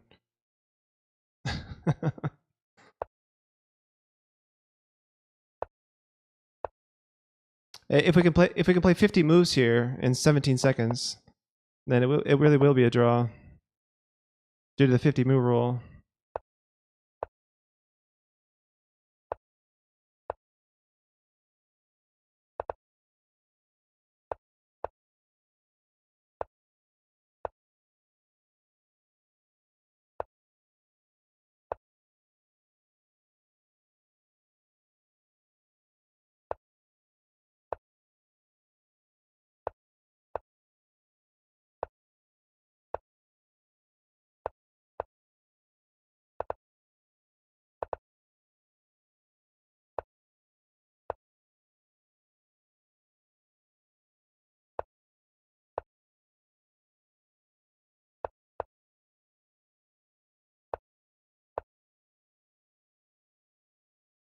Oh no.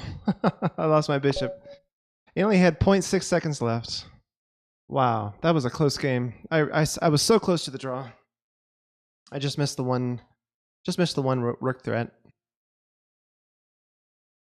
So close.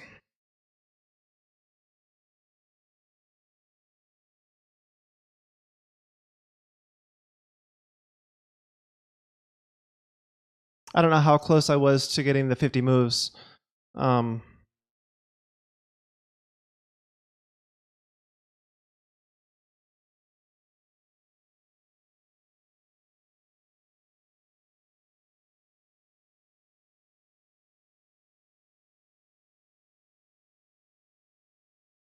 so when was the last capture? Oh my god, there was a lot of. So the last capture was the capture of the pawn of the knight here. So that was move 53. Yeah, it was a good 20 moves away from a draw. All right, no big deal. 50 moves is a lot of moves, especially to play that many moves in only 30 seconds.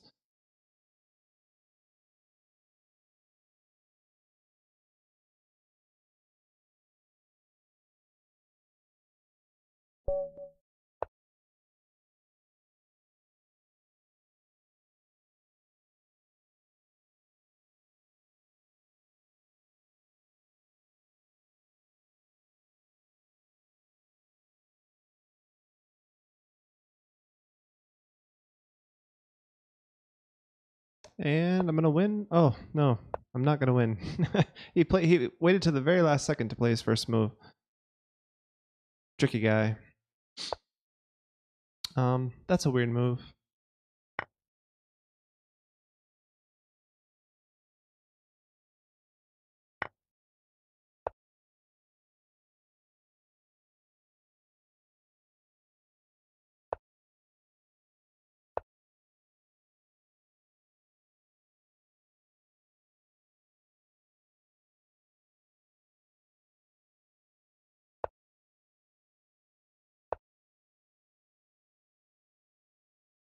So if your opponent moves his queen too early, this is what you got to do. You got to make development type moves that attack his queen, so that you win Tempe.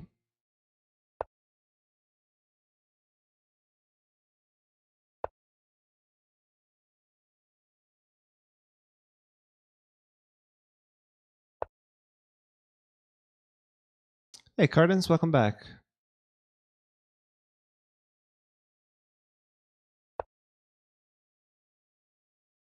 Hey, thanks for the follow, Dream to Meme. I appreciate that.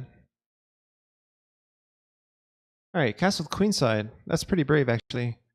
All right, so let's start the pawn storm.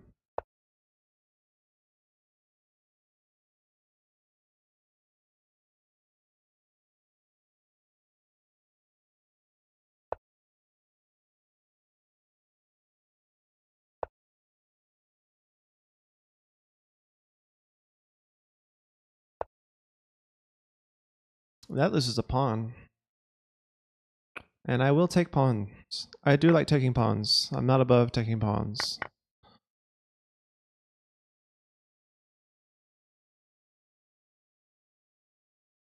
Playing my own songs. Well, I'm tuned into a radio station right now, but if you want to do song request, we'll turn that on. Go ahead and cue up the first song, and we will get the song request started.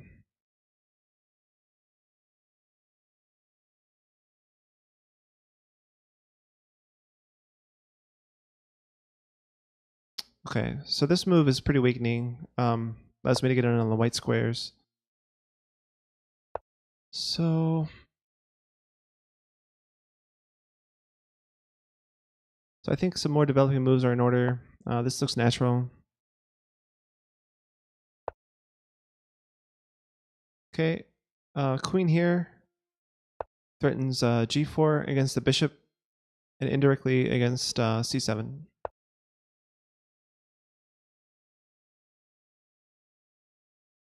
I think knight here actually makes that move stronger. G4 looks tempting now, but he just has this move actually. So I want to be able to capture with the knight in that case. Let's play knight here now. Okay, so you got Matchbox 20 in here. I'm going to go ahead and turn off YouTube. And I'm going to switch over to song requests.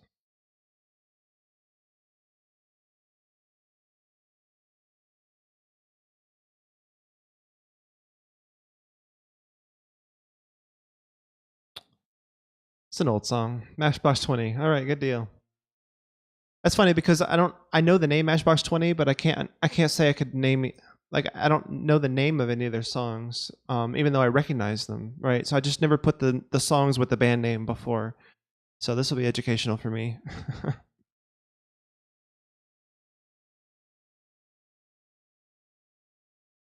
Thanks for hanging out, Cardens. It's nice to have someone picking music for me.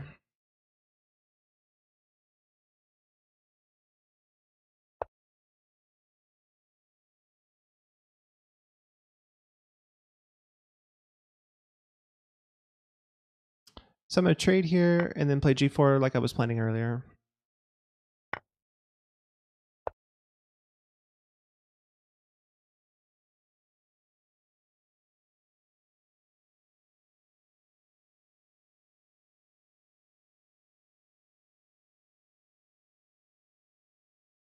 So Busted is the next song, right? Yeah. Cool. Counting down to Cardin's favorite Matchbox 20 songs. Okay, so bishop check looks strong. Gives me a pass pawn. I can move this rook later. If he takes it, I have queen check and then mate. So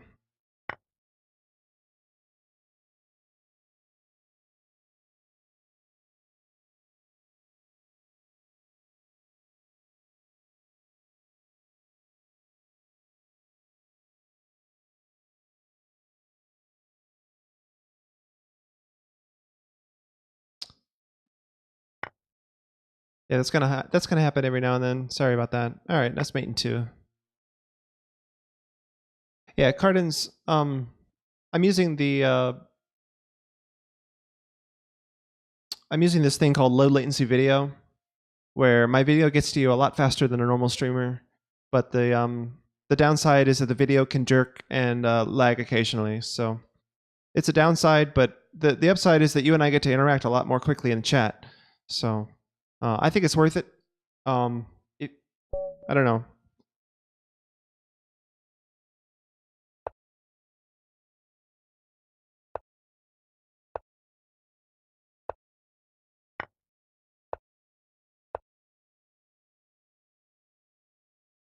Dream Domain says, how long have you been playing? Just trying to get chess properly, and all the other streams are crazy fast bullet games. Haha.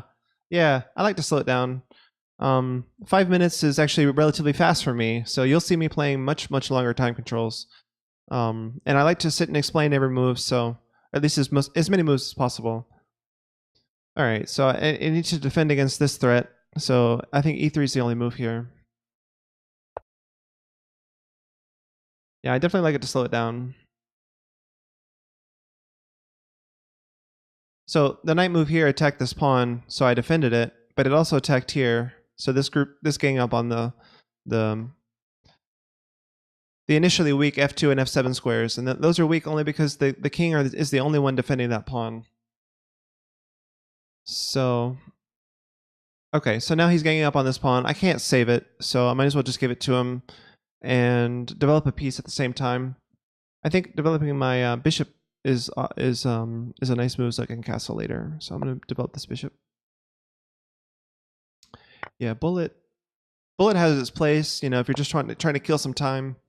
But if you're really trying to learn, you want to analyze your games afterwards. The higher quality games from Blitz and Rapid and even Classical are much better.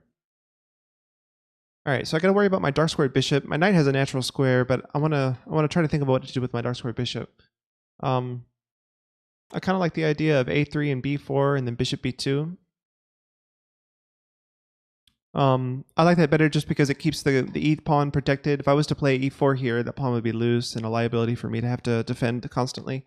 So I feel like the bishop on the long diagonal is probably better. So let's go for that plan. B3 all by itself is okay, but A3 and B4 gains more space and hits his bishop, so let's go for that. All right, so he's playing A5 to stop B4, so that's normal. So I think I'll just play B3 now, just to go like this. I still like this structure better than this structure because it helps fight for this square against his minor pieces. That's a weird move. Okay. What song is this? I think this is Matchbox 20. Let me look. This is yeah, Matchbox 20 Busted. I think you can say this in the chat. There you go. Oh, welcome to the stream, by the way, Fonza. All right, I gotta play quicker. Let's go here.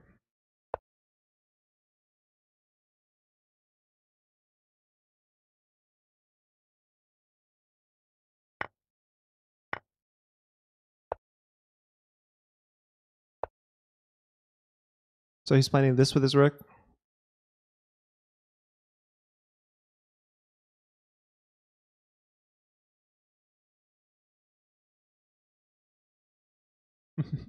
Cardin's got all the Matchbox 20.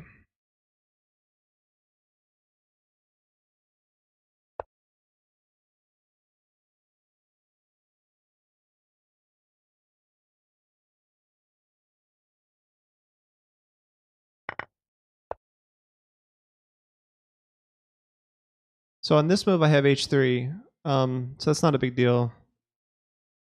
I kind of like that he gave me all of this. Why don't I just pressure him there right from the start?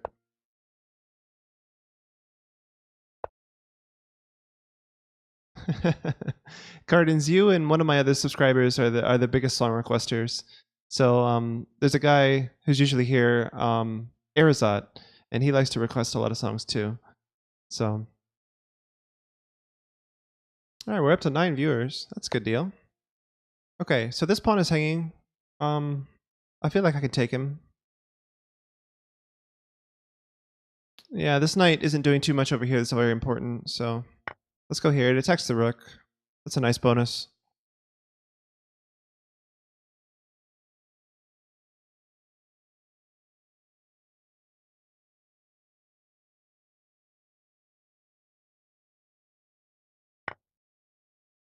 Okay, so the Greek gift. All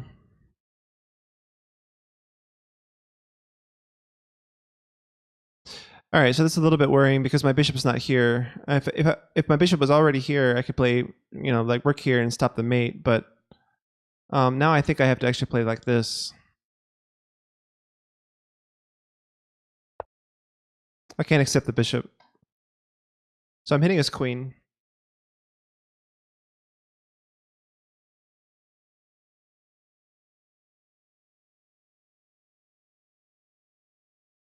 Big in songs. So Melamood Dude and I are do song requests. Is that what you're saying?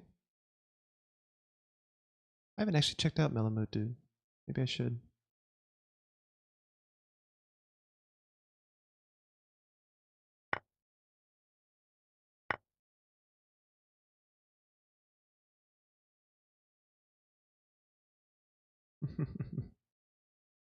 Oh, is he also streaming? Oh, that's funny. I have our code. Nice. Okay, so I've got attacks against his queen and his rook here. He could probably just like take or whatever. But then I take his queen, and if he moves his queen, I take his rook. Yeah, I don't know. I may or may not have something here. I really don't like that I lost my light square bishop because now my light squares are really weak here.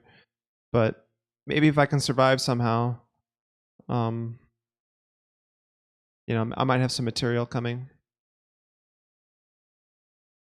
Cardin says, I like to have songs on my stream, but I always get in trouble for copyright reasons. Oh. Yeah, that can happen, Cardins. Okay, so he's starting to mate, actually. That's not good. So I think I'll protect my knight and defend against the mate.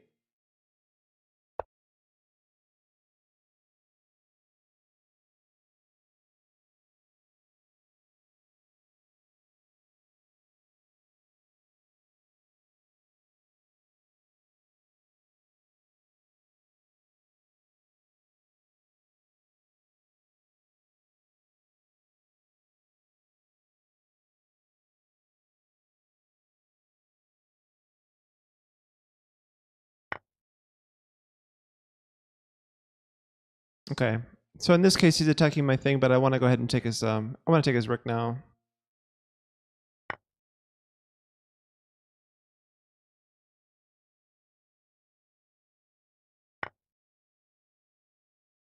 Yeah, Cardin's.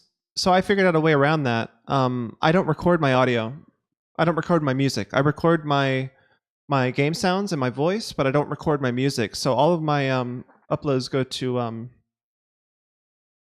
YouTube, but it's not a problem for me. What do I do here? I gotta concentrate on this game. Ooh, this is actually nasty, isn't it? Okay, I think I have to take this just to be able to survive somehow. There's no other real way to play. There's no rook move that helps me. Yeah. Okay. And now this is a threat that I gotta deal with.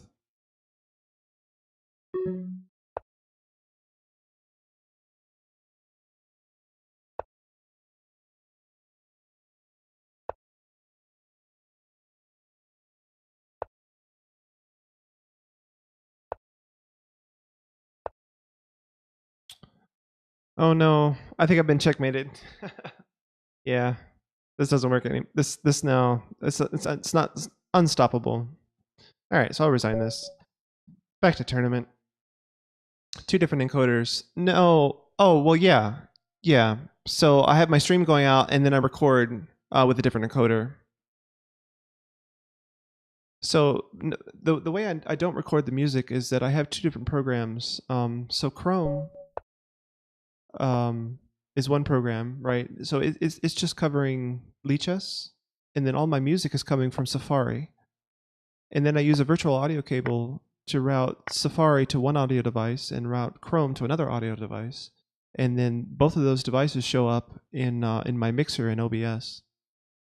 So yeah, that's how that works.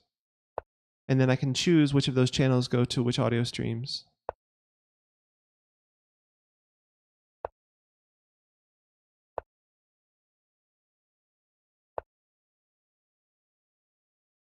Okay, so bishop here is not the book move. I think I just play here now.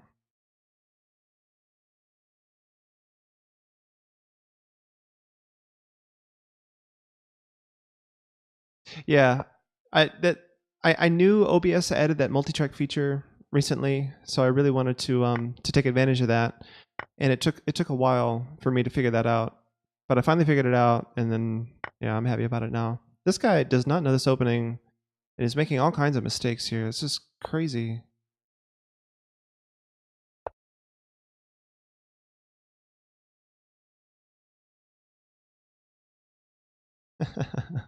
Yeah, Fonzo wouldn't be so sure. Um, I have some solutions. Hey, Real Pawn. Welcome to the stream. Yeah, I will trade being a piece up. Thanks very much. All right, I'm gonna develop my bishop and castle next. How can I make money without work? Hey, Twitch.com, right? Or Twitch.tv. You make money by playing video games. I'm losing this pawn.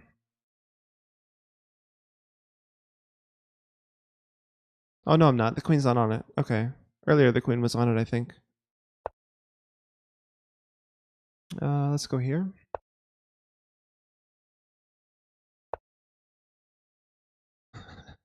More of an Ivercode fan. The guy who just beat me? That's funny.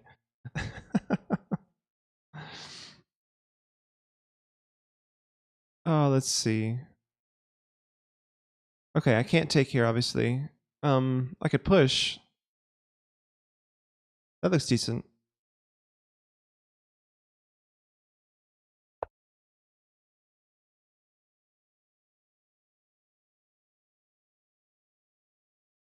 Moobot tied on the Cardinals for 10 seconds. That's funny. Real Pawn, I remember you typed my name wrong last stream. I missed that in the chat earlier. Okay, so now I can take this pawn, actually.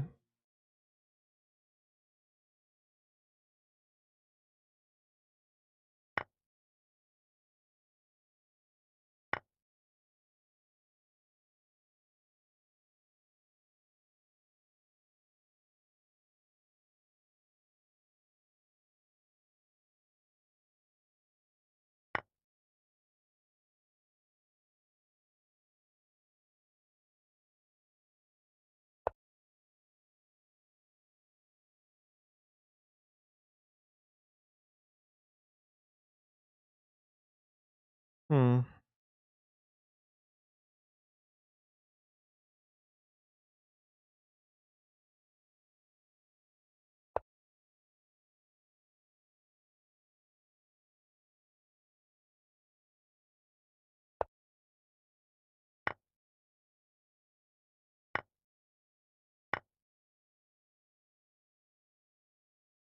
So now I'm only up 2 pieces for a pawn, or sorry, 2 pieces for a rook, but I have some extra pawns too. So it's like 2 pieces and 2 pawns for a rook. And it looks like I'm about to trade queens. So I should be able to win this endgame.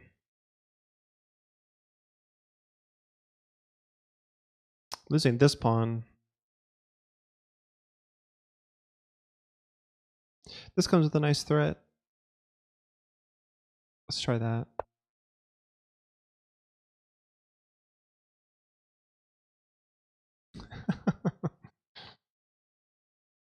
You know, Fonza, you could just like put in your own request.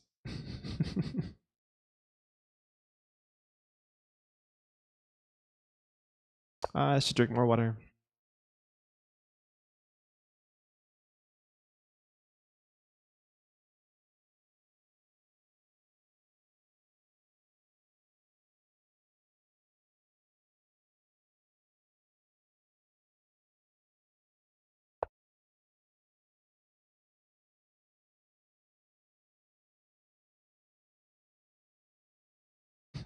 Today's Matchbox 20 day, Fonza. Didn't you hear? That's how it works.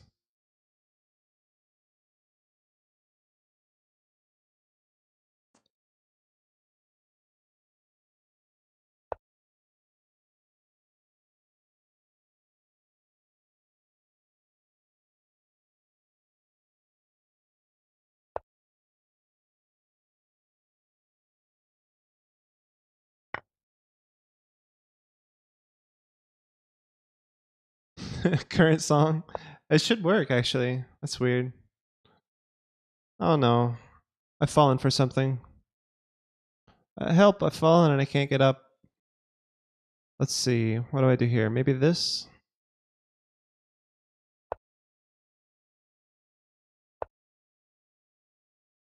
Oh my god, now he has a mate threat. Okay, I guess I'm losing a piece. This just became a lot more difficult.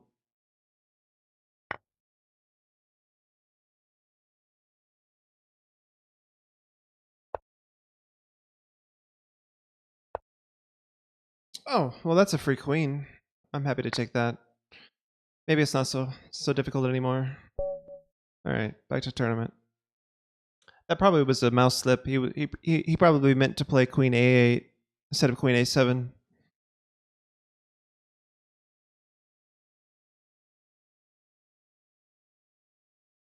Yeah. That's life. Mouse slips happen. Yeah, thanks, Eric. All right.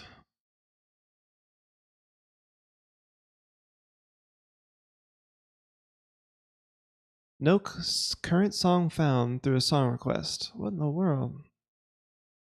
It's right here. I'm looking right at it, Moobot. Yeah, Moobot's buggy sometimes, I guess. Maybe I should switch to Nightbot. I don't know. I'm not that invested in Moobot. Seems like everybody's using Nightbot instead of Moobot. Moobot is high. Yeah. Hmm. Okay, so I should definitely play e6 here. Nightbot is way better. Okay. Well, yeah, I'll think about making the switch then.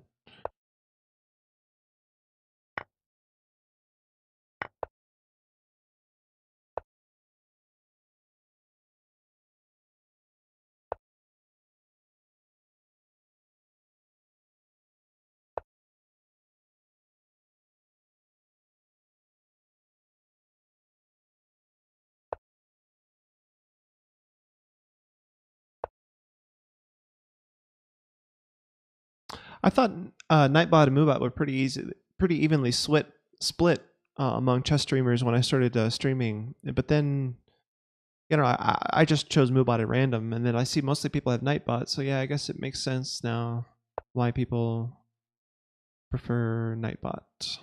Okay, so e5 is generally my plan here. Cardins, you use Nightbot. Okay, good. Cardins, have I been in your stream before?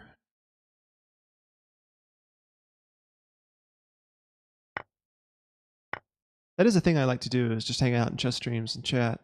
I haven't been in your stream before. Okay. I should check that out. I'm losing a pawn. Yeah, I'm sitting here reading chat and not paying attention. Okay. Where can this knight go? He's gonna attack my queen, but other than that. Fonza, it's not the same song. It's just the same singer.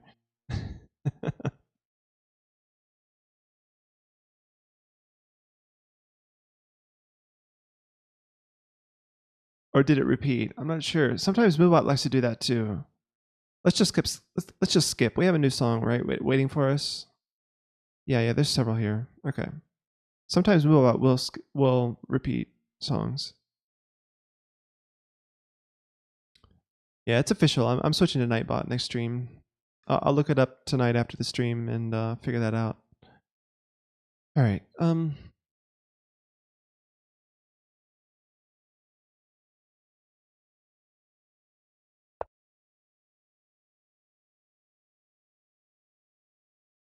Okay, so we have a different song now. Is this even Matchbox 20? Oh, Tantric. Fonza, you requested this. Good.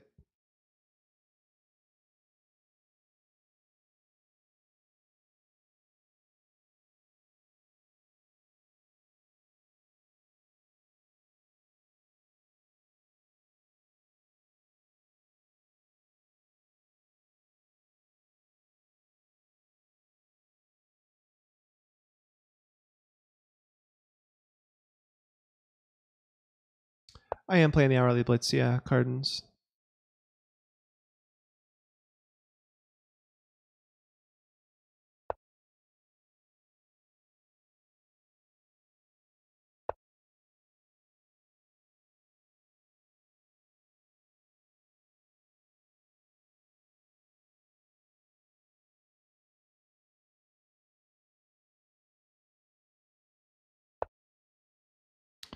Can't really take this pawn.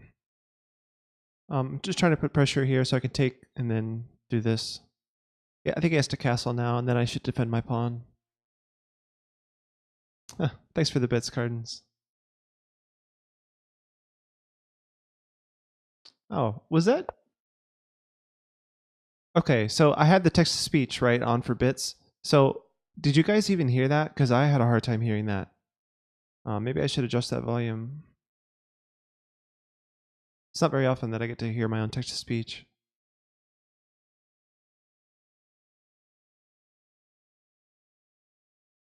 I am improving tactically. Oh, thanks, Fonza. I wish my rating would show that. um, okay, so this is a deal. This is a thing here. Maybe rook here actually. Oh no, but the queen. So what does he do if they're exactly exchanged and play rook here? Is that a thing? I think I might actually win the knight in that case. And then I get both pieces for the rook.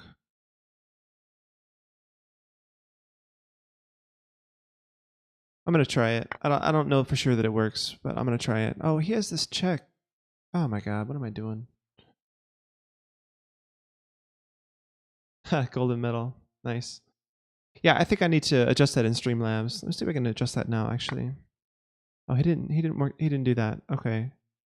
So this check is actually really bothering me now. Even more so than losing the exchange. Although I gotta say, after he takes, I can just take his queen. Yeah, so let's just do this now. Yeah, so we're fine. We just take the knight. We just take this, and if he takes the queen, oh, then I'm down 2 exchanges. Okay, so I don't want to lose my rook, right? Because I can't do that. So I'm gonna take this way, and then I'm down just a rook and a minor piece. No, I'm down 2 minor pieces for the rook. Ugh. Yeah. Well, this is rough. Right after someone compliments my tactics, I just lose lose a bunch of material. That's too bad. Okay. Yeah, Rook D8. Yeah, I realize that. Okay. Bum, bum, bum, bum, bum. Maybe bishop here threatens something. Maybe I can create a weakness.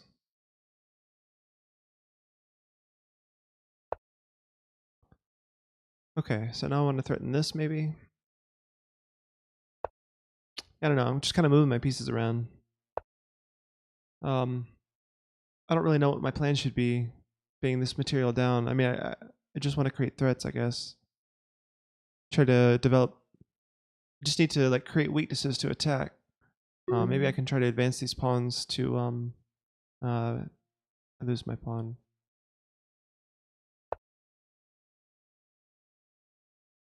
This is the second best match. Okay. Trying to debate which Matchbox 20 is best.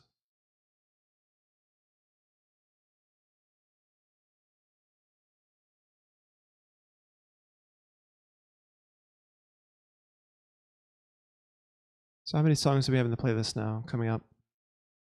We have Matchbox 20 Push, which is playing right now, I guess. Right?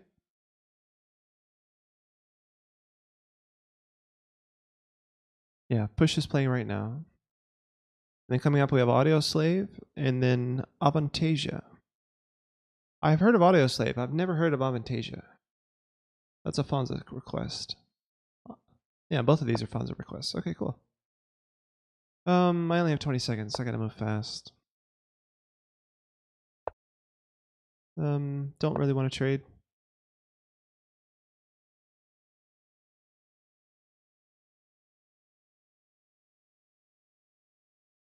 Play here and then there next, maybe.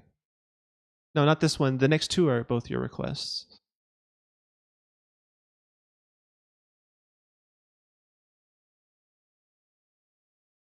I was looking at the playlist.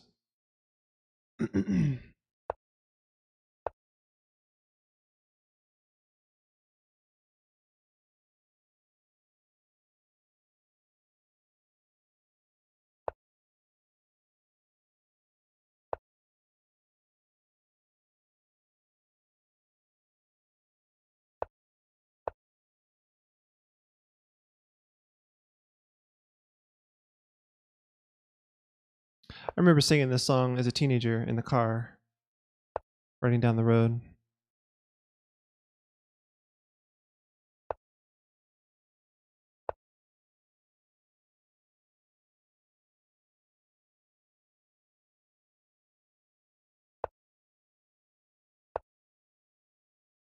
This pawn was hanging.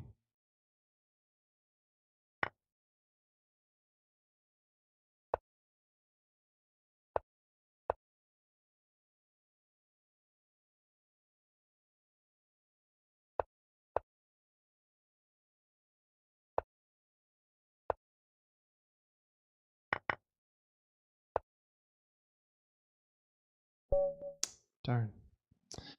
Didn't realize it was in check fast enough. Okay. Back to tournament. 104. I'm doing terrible, actually. Wow.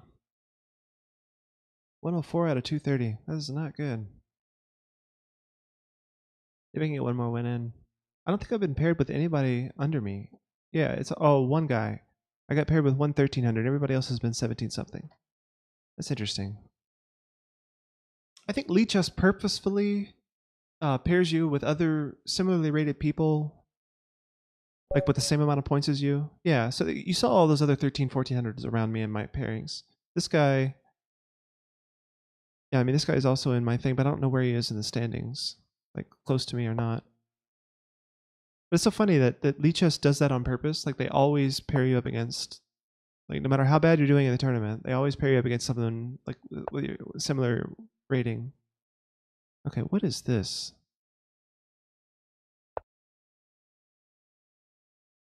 So he's 88th. Okay. Oh, right. It says right here actually. Some more end games after the tournament. Yeah, we can. I was getting tired of the end games because they were just so difficult. But Yeah, we probably should go back to the study, shouldn't we? You're right.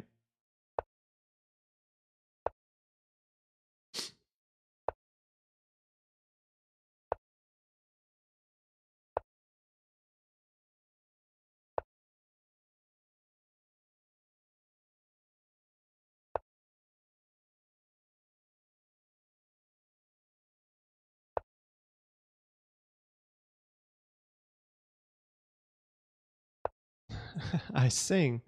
Who says I sing? Call the person out that tells me that tells them I sing. I want to know who's been spreading lies. Oh, Chris Cornell. Okay.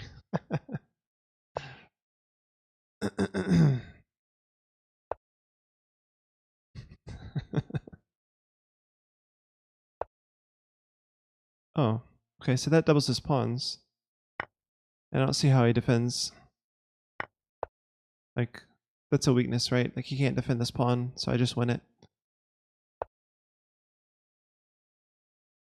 Alright, so maybe he has a point, though, because this pawn, I can't defend this pawn.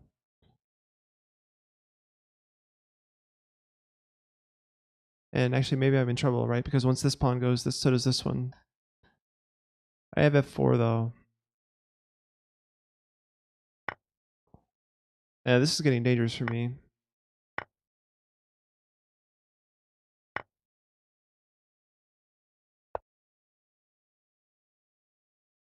But his king hasn't castled yet. And his bishop sucks.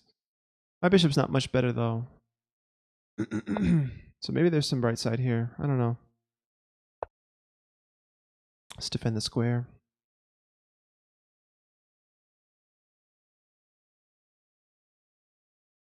So he probably castles here? Yeah. Okay.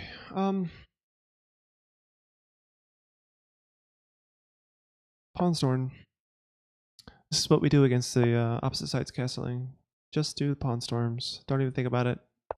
Pawn storm away. Alright, I'm going to move this knight just to give this pawn a little bit extra support. It also helps me with this move, probably.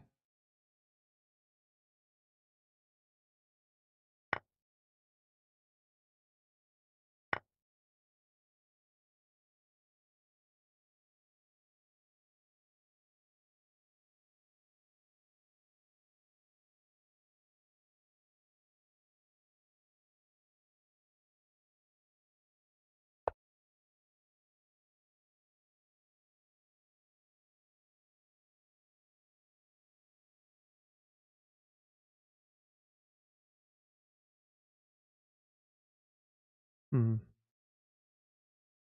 Tricky, tricky. Looks like he's winning this pawn, but that just gives me an open line. Eventually. Once I can ever, if I can ever move this, then it might give me an open line later. Hmm.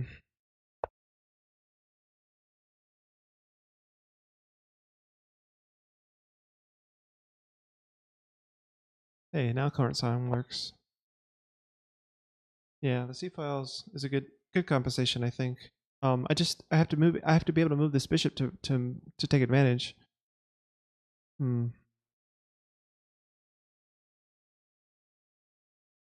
Or maybe I can just do like this. I don't know. I don't want to leave these light squares for my queen side, king side.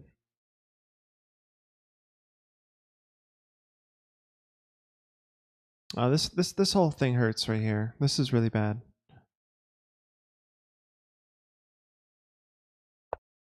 I really have no idea what to do here.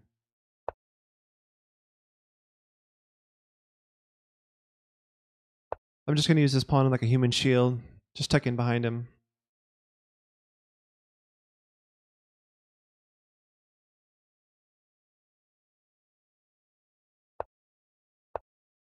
King's relatively safe behind this pawn for the moment. Okay, so he's on this. Oh, I can do this.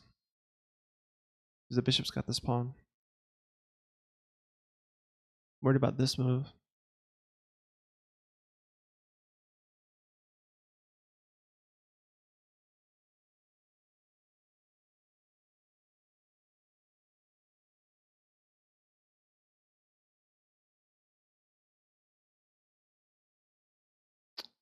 All these pawn moves were really slow. It's a downside. Oh, interesting. So can I take this? Check, check, here, mate. Nope, I can't take it. Alright, so not, but I can move my bishop though, so that's a good news. So let's finally move my bishop, since he's, vacated the square.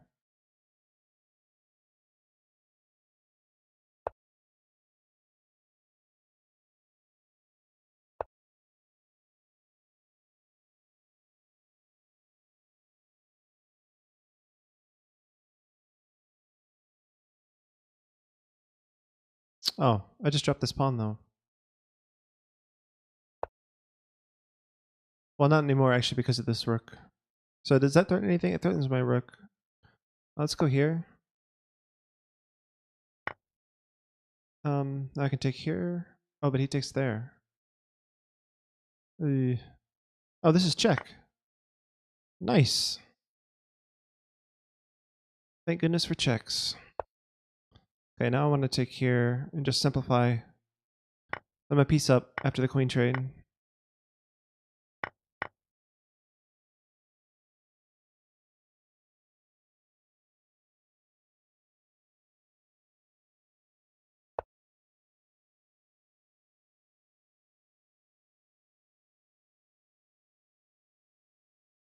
Hmm.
Why didn't I save the rook like rook e2? I could have been a rook up. Hmm. I don't know. I'll have to look at that. I didn't consider that.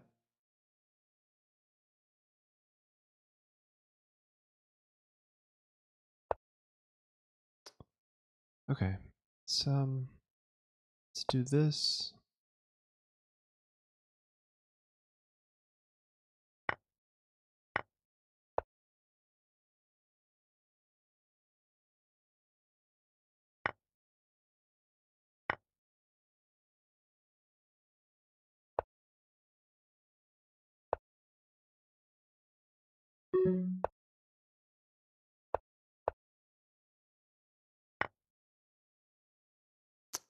Gotta get my king active.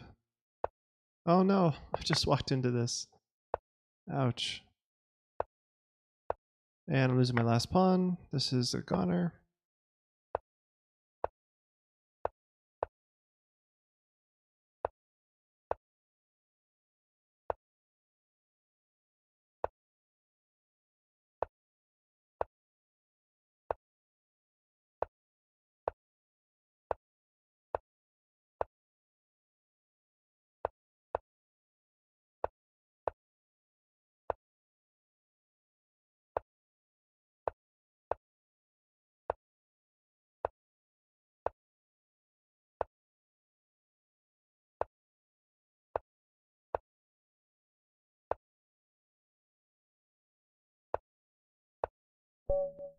Oh, he lost on time.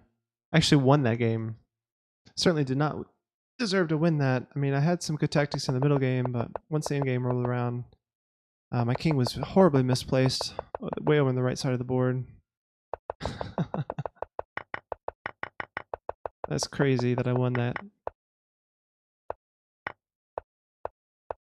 So I was actually able to play faster than my opponent. I'm curious to know like who was winning. Oh, so before I blundered my piece, I was up. Right? Like, yeah, obviously I was losing here, but yeah, before this, I was just barely holding on, +1. With my king being so off sides, like he's off on his own side of the board here. Yeah, and this is he's obviously winning here, but if I hadn't made that mistake, a king here would have been okay. You like it most when you win the lost game. Yeah, as long as you have some material on the board, it still counts as a win. All right, so back to the Blitz arena. I think it's over. Yeah, so where did I end up? 76. Yeah, I mean, it's like the top third, maybe, something like that. Okay. All right, so let's do one more of those endgame puzzles. So I need to go back to my bookmarks here, bring up that endgame deal. And then I need to go here, I need to go to my study. So Fonzo, you might be interested in this. I collected a bunch of in-game studies in my profile. So we're going to do number 5 now. So in-game studies are great for improvement.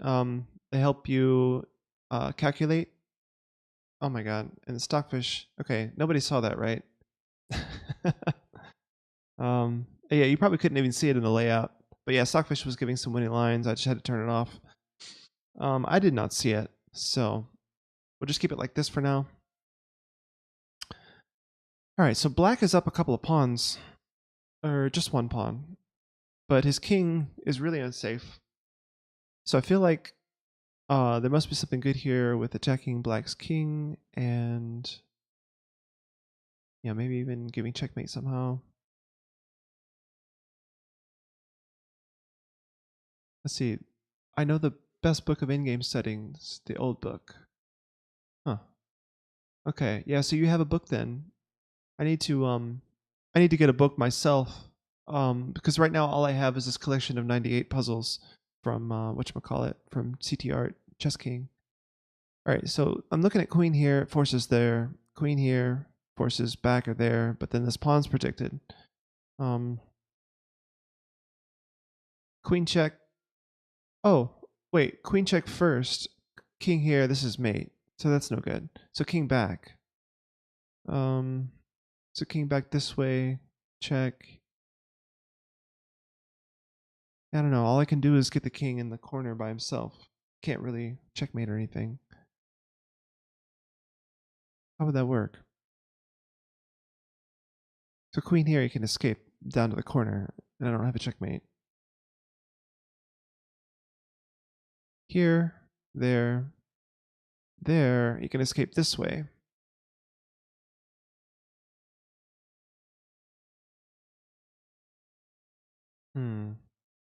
Domination in 25-45 endgames by Kasparian. Oh. By Cardins. Thanks for hanging out, man. All right. Hey, send a link to your channel. I'm going to go ahead and follow you. It's probably just twitch.tv/the Cardins. Is that it?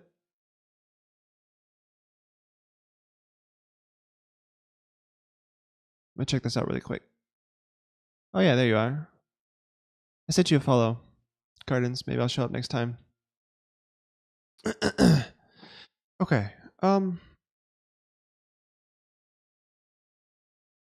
So I'm thinking if we could force the king to take this pawn and then give checkmate on g3, that would be awesome. But I don't see a way. Like queen here, king there.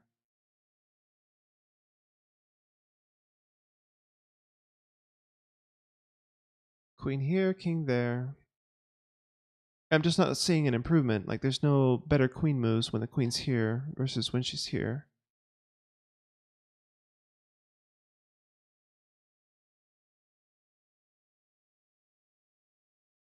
Well, maybe the idea is just to play like queen here, and then you're threatening mate.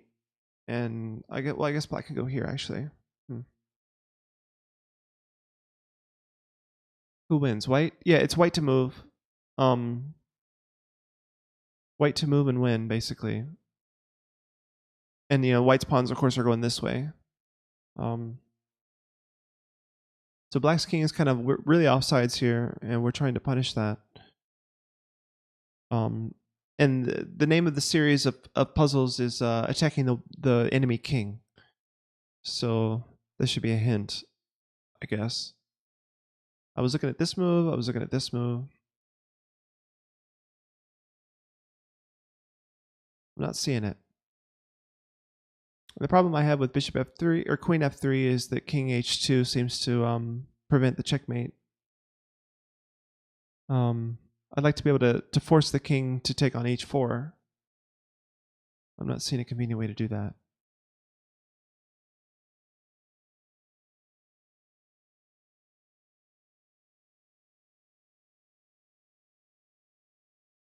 Because I mean, all I'm noticing is that queen f3, king takes h4, queen g3 is mate.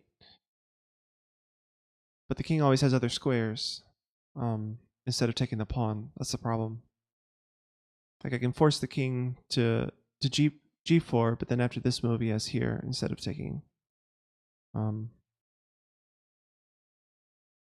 don't know. Maybe I'm stuck on this queen g3 mate a little bit too much. There might be something more that I'm missing.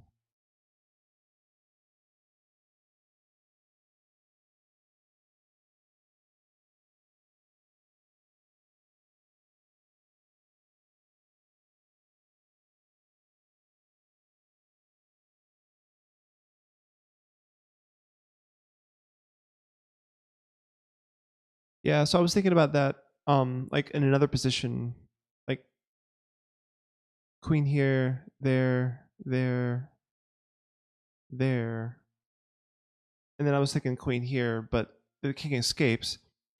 Whereas with your suggestion, I think the queen can just defend. Oh, but then maybe actually we have a discovery at that point. Oh, that's nice. Yeah, check this out. So queen g1, queen here to defend the mate, right? But then we give check. Oh, but now the queen can block actually. Yeah, I think we're dead if we allow the queen to start blocking. Well, queen here, the queen can't block actually, and then the king goes here. Man, I really wanted to discover the make a discover check with the king here, but that doesn't work out. So queen here, whoops, queen here, queen here.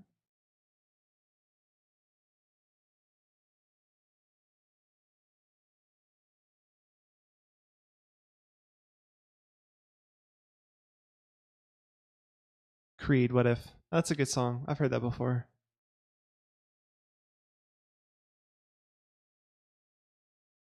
Like this move, queen c7 is forced basically after queen g1. There's no other defense. So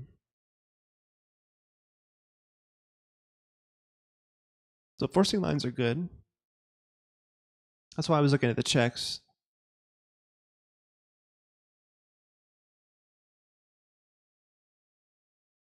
There's also this check, but I don't know what that improves really.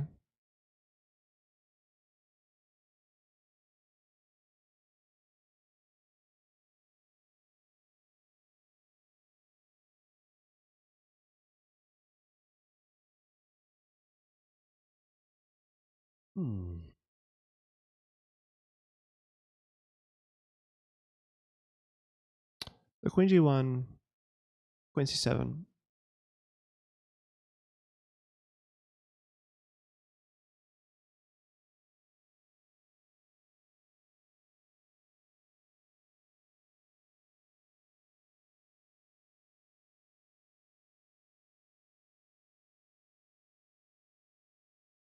then black's got this threat actually, to bring the queen and become active with check. Tapir says, I like queen h1 because it's very forcing. Black can only do king g4. Yeah.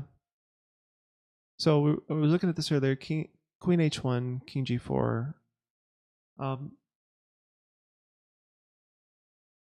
problem is, the king is attacking two pawns, and queen here saves both of them. But we're kind of just back where we started with king h3.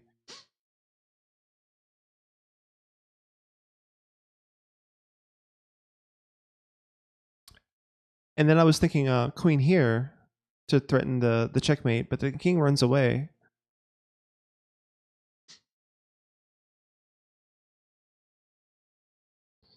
The queen here threatening checkmate seems an improvement over queen g1. So the line with the 2 checks plus queen here seems better than queen g1.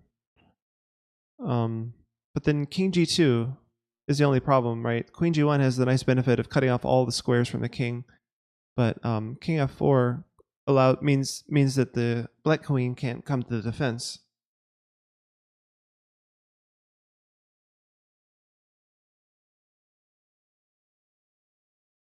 So queen g2 gives black his option of which pawn he wants to choose.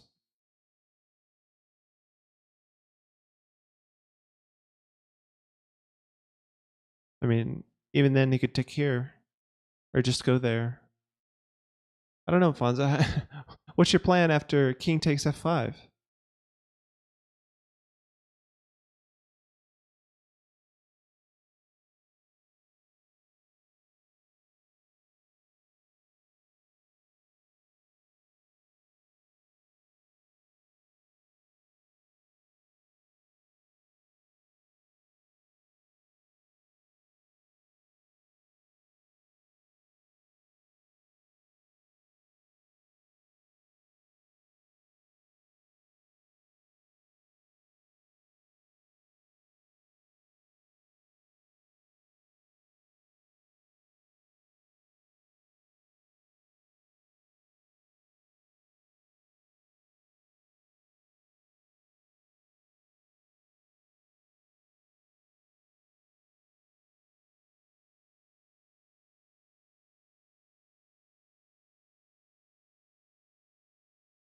The king is too exposed.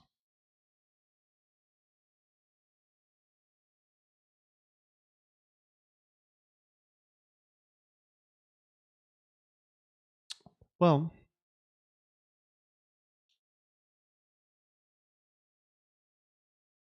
it's already after 5.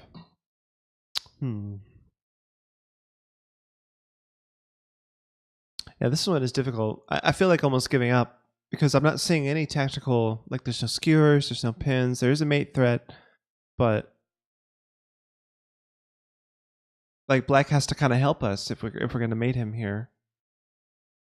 Maybe after king f5, queen f3.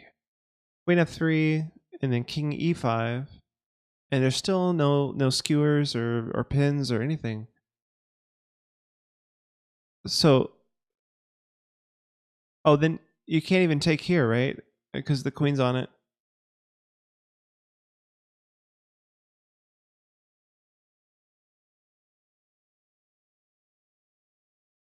It'd be nice if our pawn was able to come forward with check. Then maybe I could see the pawn and queen, coming together at some point. But yeah, it's hard. Yeah, I mean, in-game studies are just hard in general. King e5 and f3 with queen e4 idea. Queen e5, f3. But wait, the queen is on f3, right? You said queen f3 and then king e5.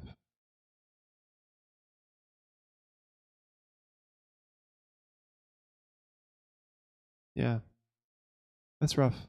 Let's just try it on Chess King. I'm gonna switch to my big mode. So I'm just gonna try something. So one popular suggestion was queen h1. One was queen g1.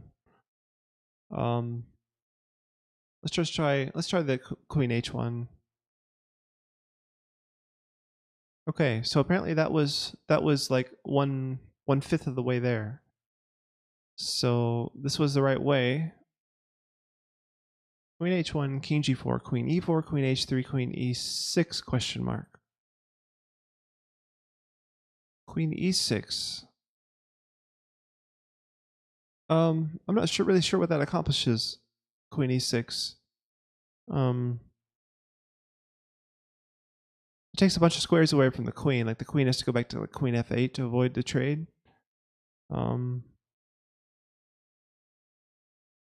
the queen trade wouldn't favor white because he has a bunch of weak pawns, and then there's this majority for the black So, yeah, but it only works if he takes the queen, right? All he has to do is play queen f8, and uh-oh. Yeah, Fonza, got to be careful with that caps lock key. Let me untime you out. Oh, you're only 10 seconds. Okay.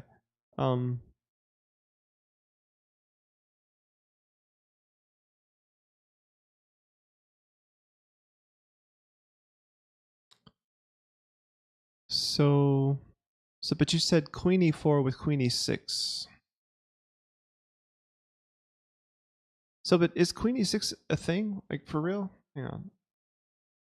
Let me get back to Chess King. So queen e6, though, he goes queen f8. Queen f8. And then what do? What's the point after queen f8? Oh, then we can threaten mate on... Well, no, because he still has queen b1, queen b8 defending g3.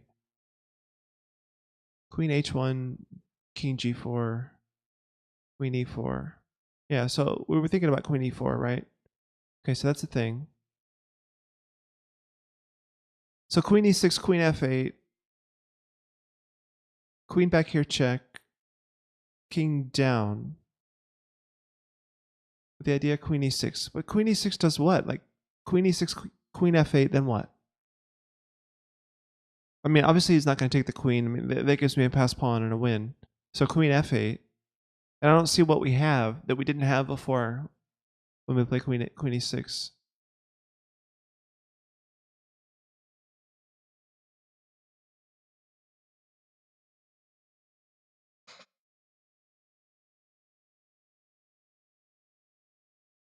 I mean, I get that if he takes our queen, we have a win, but he's not going to take the queen.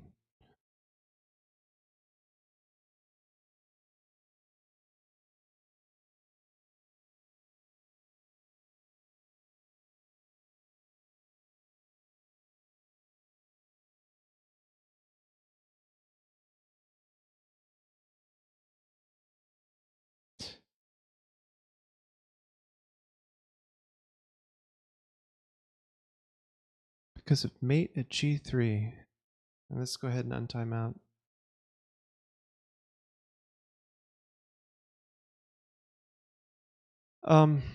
Because of mate on g3.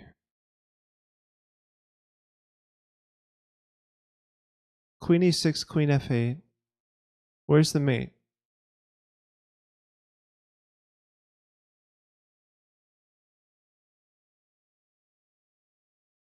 So queen e6, queen f8. What can we do?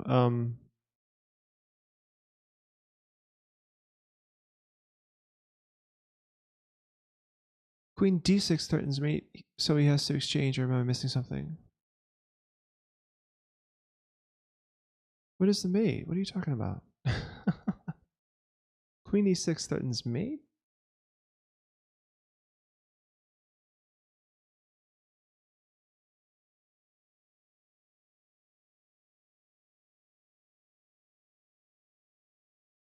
Oh, queen d6. Oh, queen e6, queen f8, queen d6. Now I see. It's a fork on the queen on f8 and the mate on g3. Wow. That's actually a really cool puzzle. Oh yeah, he doesn't have to go back to f8. He goes here. So, but this still works now.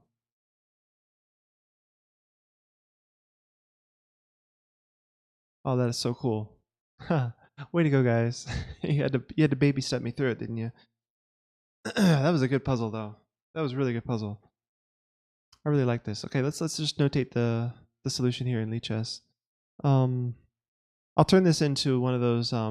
After we finish studying all these, I'll turn this into one of those things where you okay, what was the solution here? Here, here, here, here, here, here, here, here. And then if takes, then we have a queen, right? That's easily winning. And then if queen e6, hang on. After queen e6, you can play here. It's the same thing.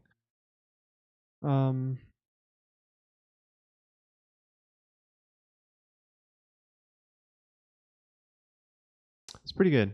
That's pretty good. All right, so our song request has gone out. Well, we still have 5 people watching. Why don't we? I'll play one last Blitz game, and then I think so I'm gonna play one more game. This will be the last game of the stream. I'll make it a longer one, and then that'll be it for me today.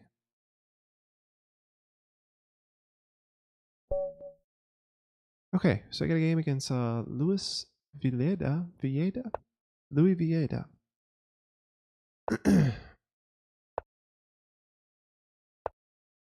All right, Nimzo.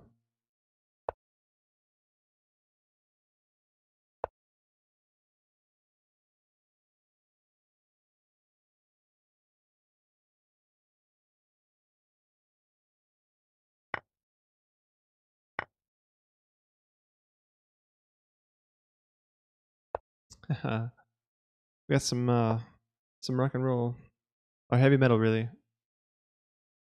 Burger Me's in the house. Yeah, always play the Queen's Gambit. Well, not really Queen's Gambit, right? Because he didn't play D5, but he played the Nimzo. What do I do here?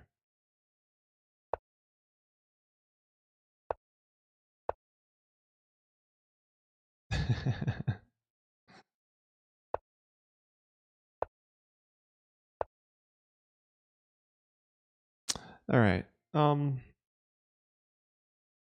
C4 or C5 actually, it's not a big deal. When he takes and I recapture, he fixes my pawn structure. So I'm happy with that. I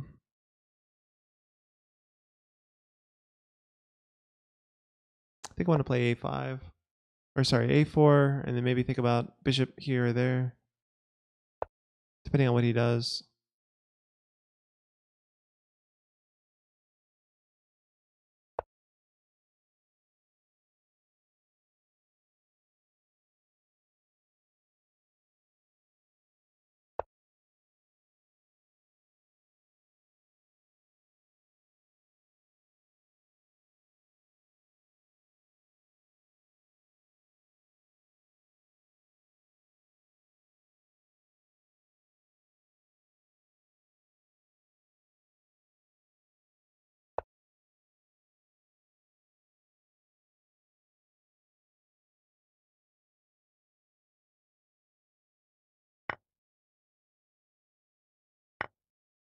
All right, so he fixed my pawn structure. That was nice of him. Now my bishop has a nice home. Eyeing this weak square. Pinning the pawn.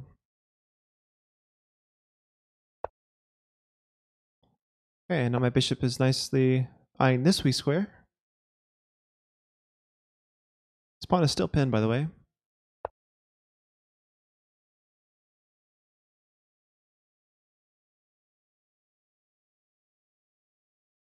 Well, this is awkward. I think I have to take this way. All right, so now it's about this pawn. I want to be able to move my knight, so I guess I put my rook here.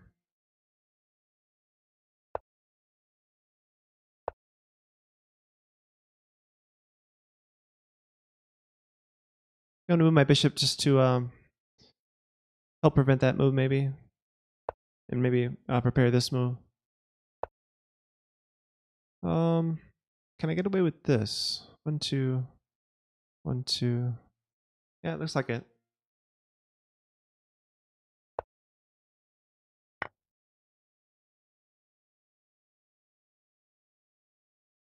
Yeah, but I get the isolated pawn here.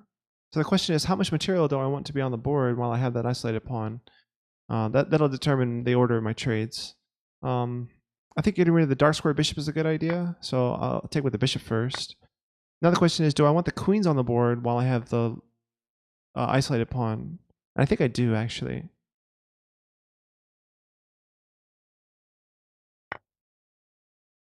Because the isolated pawn is more of a it's more of a liability in the endgame.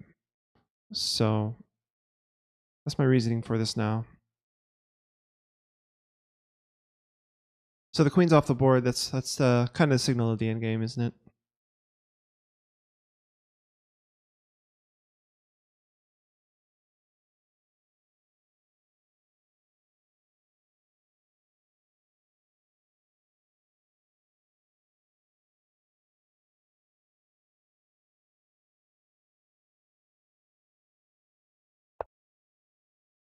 Okay. Again, I don't want to trade.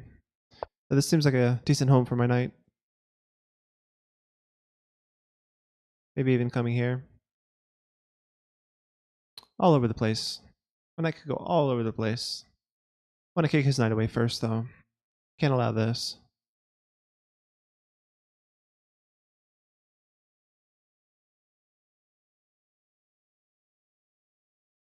I should play knight e4 and queen e4. Oh, just to win a pawn? Yeah, I guess that would have been good. Why didn't I think of that? I just didn't want to trade because I knew I had this weakness. So I just had it in my head that I didn't want to trade. I guess that's why I didn't look at that. So I would have an extra pawn, but it would likely fall. So I'm not sure how good that plan is. Never play f3. Oh, come on, I like to play f3.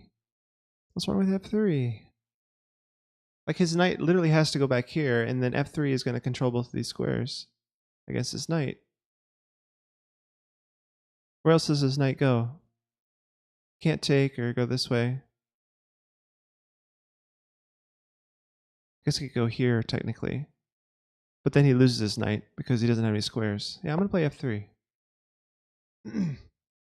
Oh, is that a joke from Ben Feingold? Okay. All right.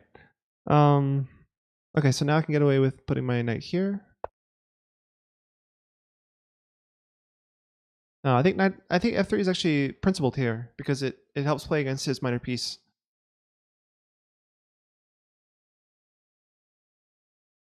If he plays this move, I have this maneuver. It should be good for me.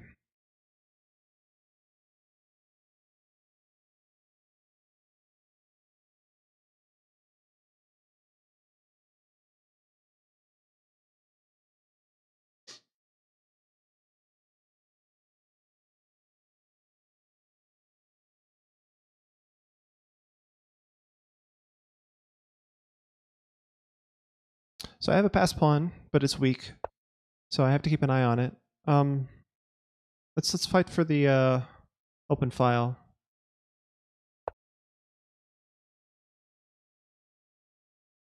Ah, yes, thank you. Thank you for that. So maybe not here though, but then not here.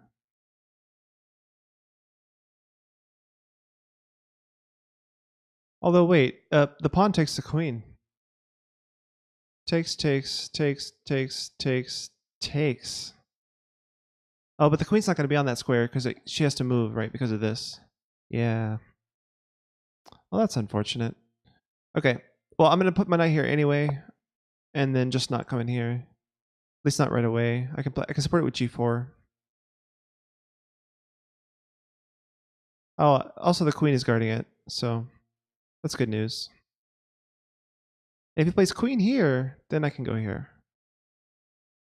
Because that would just be sacking the exchange, taking this pawn, or taking the knight.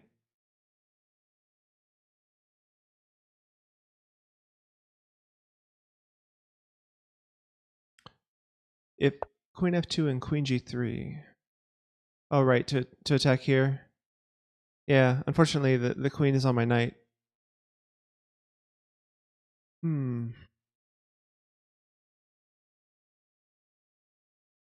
think I'm gonna push my g-pawn. Further restrict his knight. Support my knight. I like this idea. Alright, he's trying to kick my knight out of the way. The knight looks kind of bad here. I can't go here because of the... If I go here, takes, or takes and then check. Yeah, he just has knight back. unfortunately.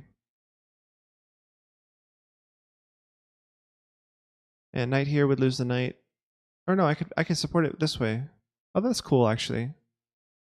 Yeah, let's do this.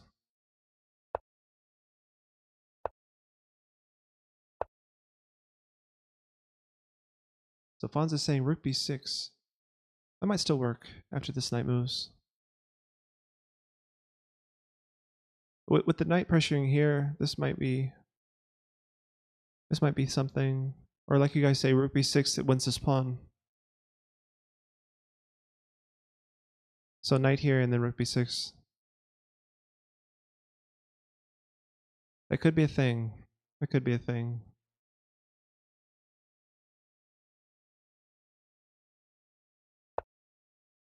Okay, so he's guarded against rook b6.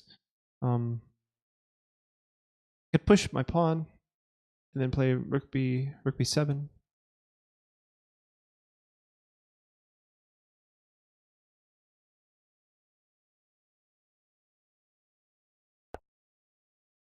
He still doesn't have very many squares for his knight. So rook b7 seems okay. I really will take here. If he lets me.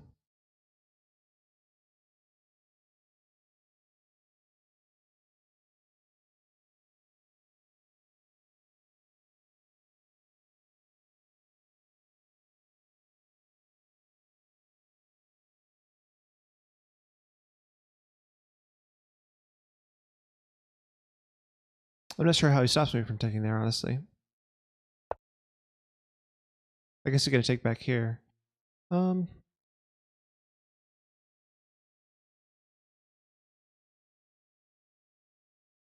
So what does he do?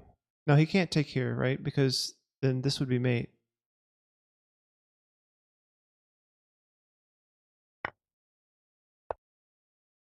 So he can't take here. Because this losing the knight would be mate, right? So let's go here.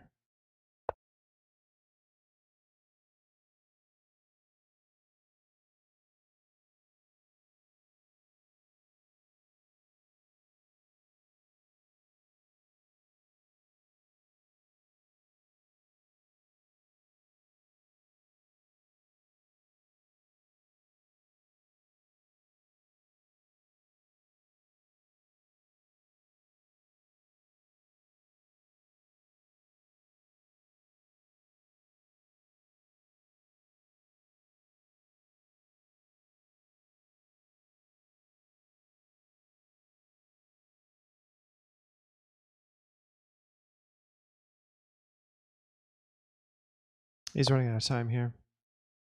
Okay. So I just take that with the rook, right? Oh wait.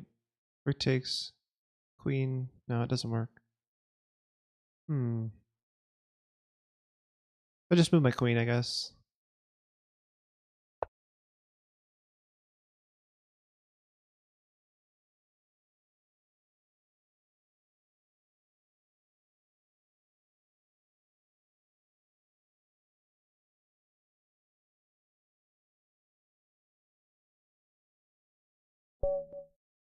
Yeah, he just couldn't think of a move. I'm surprised. Like, I don't know. I'm usually a little bit more aware of the clock than that. Like Leech has even like buzzes, and tells you, hey, your clock is getting low. But yeah, I'm surprised. I'm surprised he didn't just try to play faster. But let's check the computer analysis on this game because I felt like I was winning. See if the computer agrees. Check the opening. So Queen C2 is a thing for white, and that's my chosen move. That's what I like to play against the Nimzo. So taking is not normally a thing. Like, yeah, it's only 17 moves, 17 games in Master. So, oh, all the Masters chose Queen takes. I like B takes with the rook on the B file. That's interesting. Captain Hook has challenged me. Unfortunately, this is my last game. This last game here was the last game of the stream. So I'm just going over this analysis and then I'm going to end the stream. I appreciate the challenge though. Maybe next time.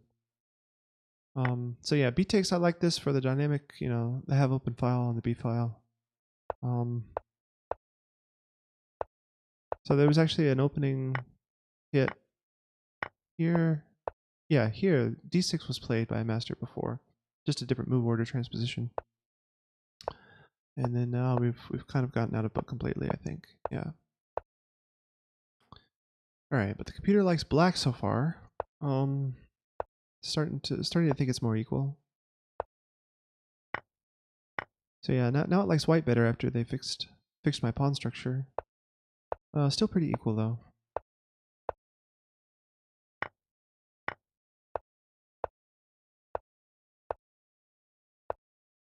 Okay, so it likes black after I advance my pawn. I guess it's just because of the weak C pawn, and there must have been some way to win other than oh yeah, and here I should have taken the knight, obviously. Yeah. So yeah, f3 is okay. It's not the best move, but let's turn on the engine.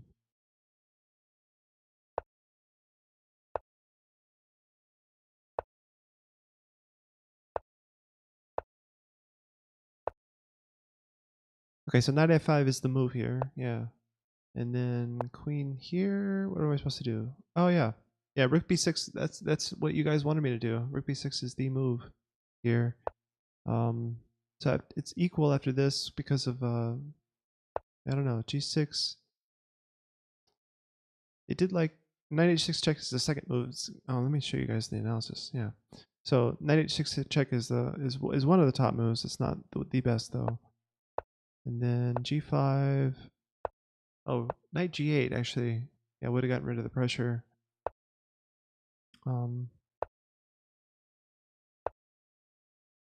Okay, so after that knight move back, I think I'm winning. Yeah, he didn't take advantage of that actually. He didn't need to move his knight, right?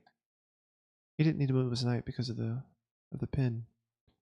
So, but after there, this move was kind of bad for him.